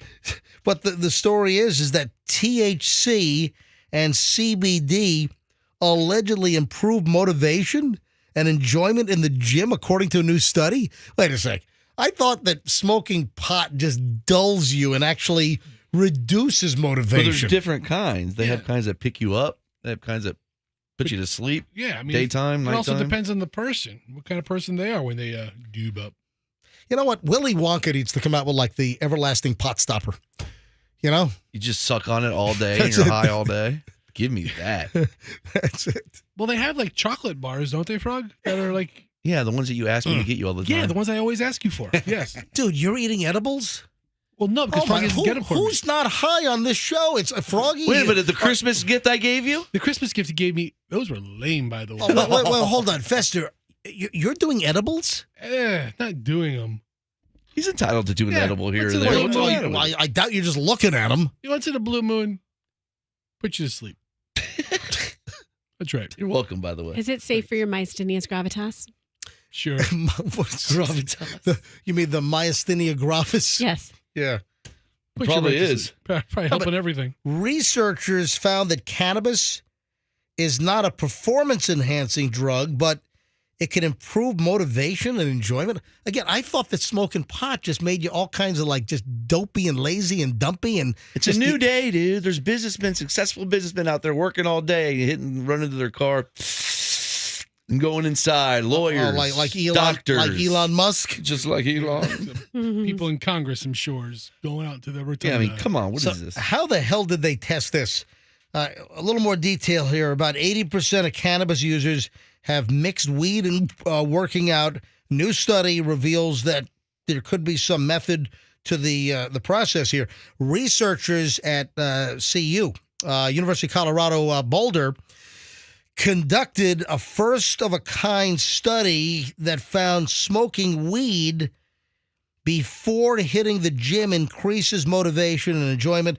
Participants hopped on a treadmill for 30 minutes after using the drug and found not only did the time appear to pass by faster, but the workout felt harder than what they did when they were sober. Yeah, it's harder because you're all dragging ass, all right? And then the fact is that you couldn't keep track of time because you're stoned out of your mind. See, it's good for you. All right, so that's if you want to work out and be more motivated, do pot. Then the next one, and here's another example. Let me guess, the pendulum's going to swing the other way. Oh, like sands through the hourglass. That's an hourglass. The pendulum is going to crash into the hourglass now and smash it into little beats, little pieces. Tell me, it kills you, I'm sure. Nope. The next one is using medical marijuana for pain is now linked to abnormal heart rhythms. Oh, great. And Froggy, do you maintain that your partaking is of the medical marijuana? Yeah, absolutely. Type? Totally legal for Because me. you have a Florida official medical marijuana card. Yes, I do. And it's for your chronic ailments, right? Just tons of ailments. From head to toe. Can you list your Lisa and Cult Jam ailments, please? Sure. Flat feet, color blindness, Oscar Slaughter's disease in my right knee, tennis elbow, locked jaw, detached earlobes, migraines, IBS, and micro penis. Gotta get that in each show, don't you? I have to. Gotta get it in. But the next time it'll swing the other way. Yeah. So now they're saying be careful because medical marijuana could cause abnormal heart rhythms among patients who use the drug to alleviate chronic pain. Brand new research. You face a higher risk of arrhythmia. Yeah. That's where the heart will beat too slowly, too quickly, or irregularly. So just heads up and just be alert, Froggy. Because it's good to get your heart beating a little different sometimes. It's good for the heart. Yeah, nothing like a good irregular heartbeat, you know? Yeah, just change it up a little bit. Yeah. You know how boring the heart must be? It's like, same beat always. What the hell are you talking about? We have the final chunk of the MJ Morning Show next, and another $1,000. It's MJ Bill Pay. Want to win $1,000? Your chance to win $1,000 next. And I say next because it's the final segment of the show, so I've got to give away the $1,000. So will it be immediately after the break? Will I come right back and say, let's go? Could happen. MJ Morning Show on Q105. One of our brand new great sponsors on the show is the Cake Girl.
Welcome, my friends, to the final chunk of the MJ Morning Show here on Q105. It is 9:29, rolling up on 9:30, and we're minutes away from giving away the next $1,000 here on Q105 with MJ Bill Pay, thanks to the Kemp Law Group. Andrew says I need to grab line 6, that it is my Uber driver from this morning who gave me a drive into work because I didn't have the car this morning, and I had to use an Uber. Frank, my Uber driver, welcome to the MJ Morning Show. Thank you. And I just wanted to say thank you to you for taking the time to appreciate the ride this morning, and the caller for suggesting the 87% tip. I got it. Thank you. Yeah. So Frank was my Uber driver this morning at 5:15. Picked me up at the house at 5:15 this morning, and I had a lovely, safe ride. You have a very lovely new SUV as well, Frank. So by the way, what model car was that? Acura. Yeah, very nice. I mean, I enjoy the very comfortable, plush, leather seats in the back. So is that like an MDX or what model is that? It's the RDX. RDX, yeah. So a very nice car. You maintain it well. It seemed to be almost brand new. I had a lovely ride in. So Frank, the Uber driver, Frank, you going to start listening to the MJ Morning Show now? I've been listening all morning. I even know the previous $1,000 winner. Oh, dude, and the previous one. yeah, dude, you could call back in a few minutes maybe and win the $1,000. So I will. All right, Frank. Thanks for listening. Make sure we're preset in your car now, and I appreciate you having a great a great experience with you this morning, and I was happy to deliver you a very nice tip and give you 5 stars. Thank you so much. Have a great day. Thank you, Frank. You. Thank you, Frank. Thank you. All right, have a good one. You too. All right, look at that. That's my Uber driver from 5:15 this morning. Great. Who's now an MJ Morning Show listener. Hey, Mister, here's your keys.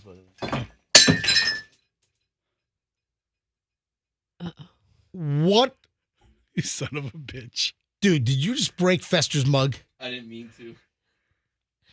I'm sorry. All right, did it break? The shattering of glass would It's in- indicate that. Yeah, the ceramic I didn't mean to do that. hitting the ground. Mine's in good condition. Mine too. So Froggy calls me and says he's locked out. So I ran down with my key and I gave him the key badge to hit the. Sorry, I just accidentally. It was on the edge of the table. Why is it on the edge of the table? I'll glue it back together. Can I please see that? Pick up. I'm gonna glue it. How many pieces is it in? It's not that bad. Hold on. 50 pieces? You got to hand this to me. It's not that bad. It's not that bad. Are you kidding me? Come on, man. I'm sorry. Don't cut yourself, MJ. Don't cut yourself. You can still drink out of it. Look, the bottom part's still good. I'm sorry, Fester. I didn't mean to do that. Really. Handle. This was a gift from James Middlestead. I did it on purpose. I can't believe you just broke this nice mug. Sorry, James. Can you send him another one, James? Sorry. I feel bad. That was not an accident. I halted the whole show. Sorry. Wasn't an Fester, accident. you could have mine. Stop. Okay. All right. Don't break another one. I was just going to give him mine. I mean, it says Froggy, but... If you notice, my MJ mug was near you. I just moved it away from you. I did. That I was just put it on. that was an accident. If you saw it on MJTV, you would notice. Whatever. Accident, Sorry, Fester. my butt. All right, $1,000. We'll give away the next $1,000 here in just a matter of moments. You know what I just saw during the break? During the break, I just go out and check my various sources, see what's going on. Did you see it was revealed? Remember, Michael Strahan was missing from Good Morning America for a while? Was he? I didn't know that. Yeah, and did he miss any of the NFL on Fox? I don't know. I didn't know he was missing anything. Well, no. Michael Strahan, it turns out that he revealed, I guess this morning on Good Morning America, he revealed the family issue. Because I remember Michael Strahan was missing from a bunch of Good Morning Americas, and the reports were that he was dealing with some personal or some family issues, and this sucks. Michael Strahan's daughter, 19 years old, Isabella, is dealing with a malignant brain tumor. Are you kidding me? 19 years old? Holy cow. I like Michael Strahan. I do too. So in the middle of the season, he missed a couple of weeks on the Fox show. He's a likable dude, you know, and he's really nice. How that you know him or met him or? I met him a couple times. Yeah, you've met everybody. An MRI scan showed back in October. I guess she was having some headaches, some issues. Had a scan, and she has a medulloblastoma. Cancerous, fast-growing brain tumor develops in the cerebellum, in the back of the brain, where movement and coordination are controlled. I had such bad migraines when I was a kid. My mom took me in for one of those scans. Oh, I bet. It's terrifying. So, Good Morning America interview this morning, Poor guy. and I just saw the news report on this. Yeah, during the sit-down, she's a University of Southern California freshman, revealed that she's dealt with dizziness. And it's been 2 months of keeping it quiet, which has been very difficult. She noted that she doesn't want to hide her journey. She underwent brain surgery in late October, followed by rehab and 6 weeks of radiation treatment. She'll begin chemotherapy at Duke University coming up in February. That's where her twin sister, Sophia, goes. She says, I'm feeling good, not too bad. I'm very excited for this whole process to wrap up. I'm sure she'll be fine. So hopefully the prognosis is positive here. But I'm sorry, 19 years old to have a brain tumor, that is unfair. That It is. So I wish Michael Strahan and his daughter Isabella, the whole family, the best of luck. It's the first time we've ever done a Michael Strahan story where I don't feel like telling a tooth joke. Yeah, with the big giant gap between his teeth. Yeah, just hold on that for now. All right, $1,000 on the way in just a matter of moments here on the MJ Morning Show on Q105. You see that Tiger Woods announced, and this is a couple of days ago, I just didn't get around to it. Tiger Woods announced that his partnership with Nike is over after 27 years. What? So Nike stood with him even when, he had the domestic issue with the wife, right? And he crashed his car into a tree. What was that? Was that in Orlando? Was that in Palm Beach I Gardens? was in Windermere. I thought it was a sign he went through. No. Well, no, that was something else. He flipped. there are two separate instances. He flipped the Hyundai Genesis SUV and that was out and rolled it like 19 times. That was out in the L.A. area at a golf tournament. He's been through a lot. Yeah, I mean. So there was a speculation that they might split Woods and Nike during the PNC Championship in December, and reporters were asking him to clarify whether his contract would be renewed, which expired in 2023. Right. He said, "I'm still wearing their product, but that's not going to be the case." The big question I have regarding Tiger Woods and Nike and a relationship after 27 years, the question that I have is, what happened? So it's the only thing that's from that instance, right? Yes, Well, that's his neighbor. His mother-in-law. Oh, Was his mother? His mother. Oh, yeah. So after he had the fight with Ellen, right? Ellen Nordegren, right? His ex-wife. Ellen Nordegren. Right. He ran out of the house, jumped into, I think it was a Cadillac Escalade, right? And he crashes into a tree in the neighborhood. And then the car's all smashed up in the tree. The neighbors are coming out. There was a big crash. And then Tiger Woods' mother comes out. And this was picked up on a cell phone. Remember, there was somebody out. That's right. Somebody called 911. Right. Yeah, exactly. And they're live on the scene, 911 operator in hand. This is like the neighbor. Oh my gosh, somebody just hit the and then out comes mom and says as clear as day. Listen to how clear this is. So Tiger smashes the car into the tree. Then his mother comes out. There's a whole commotion in the neighborhood. One of the neighbors is on with 911. And with perfect clarity, no one talking at the same time, you hear Tiger Woods' mother say, what happened? When you put it like that, it's damn funny. What happened? I'm sorry. You just imagine her in a bathrobe out there. What happened? But, I mean, so clear to be picked up. And that's a 911 recording from a neighbor's cell phone in the clear, totally. One of my greatest sound drops of all time. What happened? We get so much mileage out of She's that. still alive? I think so. Yeah, I don't see why she wouldn't be. I don't know age. But do we know why Nike dropped them? What happened? Well, that's what I'm asking. So Tiger is like his own logo on stuff. I mean, right. It's that TW, the Tiger Woods logo, but that I would venture to say he is the closest thing out there to a Jordan-like figure in sports apparel marketing. You might be right. Nowhere near Jordan. Jordan's much bigger, but Tiger might be second. I can't think of anybody who has a bigger footprint than him. John Daly. Even LeBron. Yeah, if checkerboard pants were being sold and cigarettes. I still love John Daly. And booze. He's still my favorite. Why isn't he doing booze endorsements? I heard him do an interview, and he said John that Daly. one night with Kid Rock, he drank 3 bottles of tequila. Oh, my God. All right, let's give away the cash. Pretty awesome. Let's give away $1,000 right now. What happened? Well, I'll tell you what's going to happen. If you are who would like to pick the number? All right, Andrew wants to pick the number. Andrew, what number caller should we take? 51. Okay, fine. I thought you were going to say like 2. Oh, man, that's like bop, bop, bop, bop. Squad 51, engine 51. So caller 51 right now, 800-990-1047. If you are the 51st caller and you know the first name of who won the $1,000 last hour, you win the next $1,000 right here on the MJ Morning Show.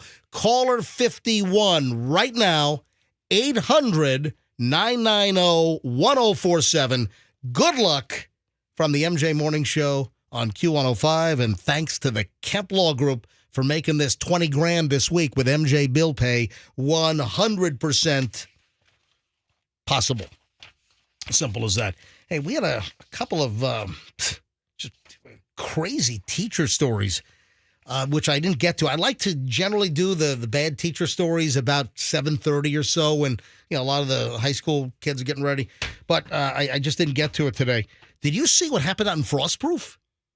What happened? Out in Polk County, Frostproof, and I've never been to like downtown Frostproof. Does Frostproof have a downtown? I'm sure it does, or something. But I've been on State Road 60. You go through Bartow and Mulberry, and I always see the sign, the green sign with the arrow that says Frostproof. But I've No never frost allowed. Yeah. Yeah. Has anyone ever had frost on their windows? But Channel 8 had a story on the website. I saw this. A frost-proof coach accused of dating a student said he would kill her if she ever slept with anyone else. Okay. Way to put a new twist on teacher-student relationships. What the heck?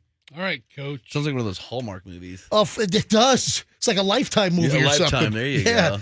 This isn't Hallmark material. This is Lifetime material. Lifetime's better. A frost-proof junior varsity basketball coach arrested after Polk County deputies and detectives said that he had an inappropriate relationship with a 17-year-old student at the school. Student told deputies that she and Skylar Reddy, Skylar was ready apparently. I'm ready. So Skylar Reddy, 20, so a youngish, coach, dated when they were both students at Frostproof Middle Senior High School. Reddy started working at the school while the teen was still attending classes there. You can't have a consensual sexual relations with a school teacher, said Sheriff Grady Judd in his presser yesterday. It's the whole authority figure thing. We've talked about this many times, that even if you have a high school senior that's 18 of legal age, you can't date a teacher because it's the whole authority figure thing. So then the other twist here, while working at the school, investigators said that Reddy sent the 17-year-old sexually explicit messages, including a threat to kill her if she slept with anybody else. All right, so hold on. Geez. They were dating when they were in school together, and they were dating when the school hired him?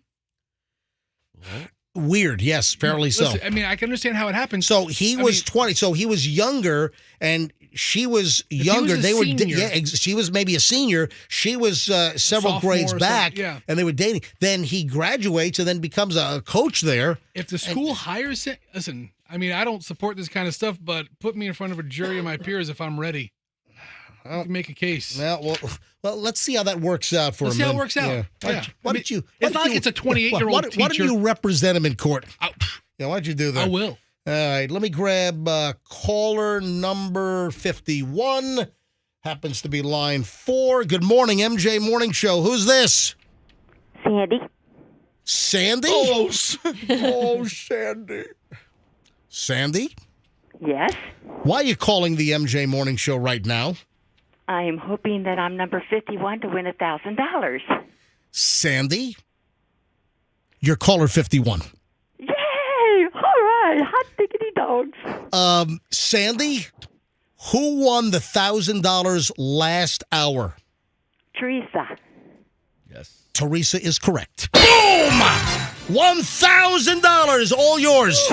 Good job, Sandy. Good job. Sandy, can you use $1,000 right now? Sure. Well, you got it. Help to pay those Christmas bills off that are coming in. It's MJ Bill Pay. The latest $1,000 is all yours. Thanks to the Kemp Law Group.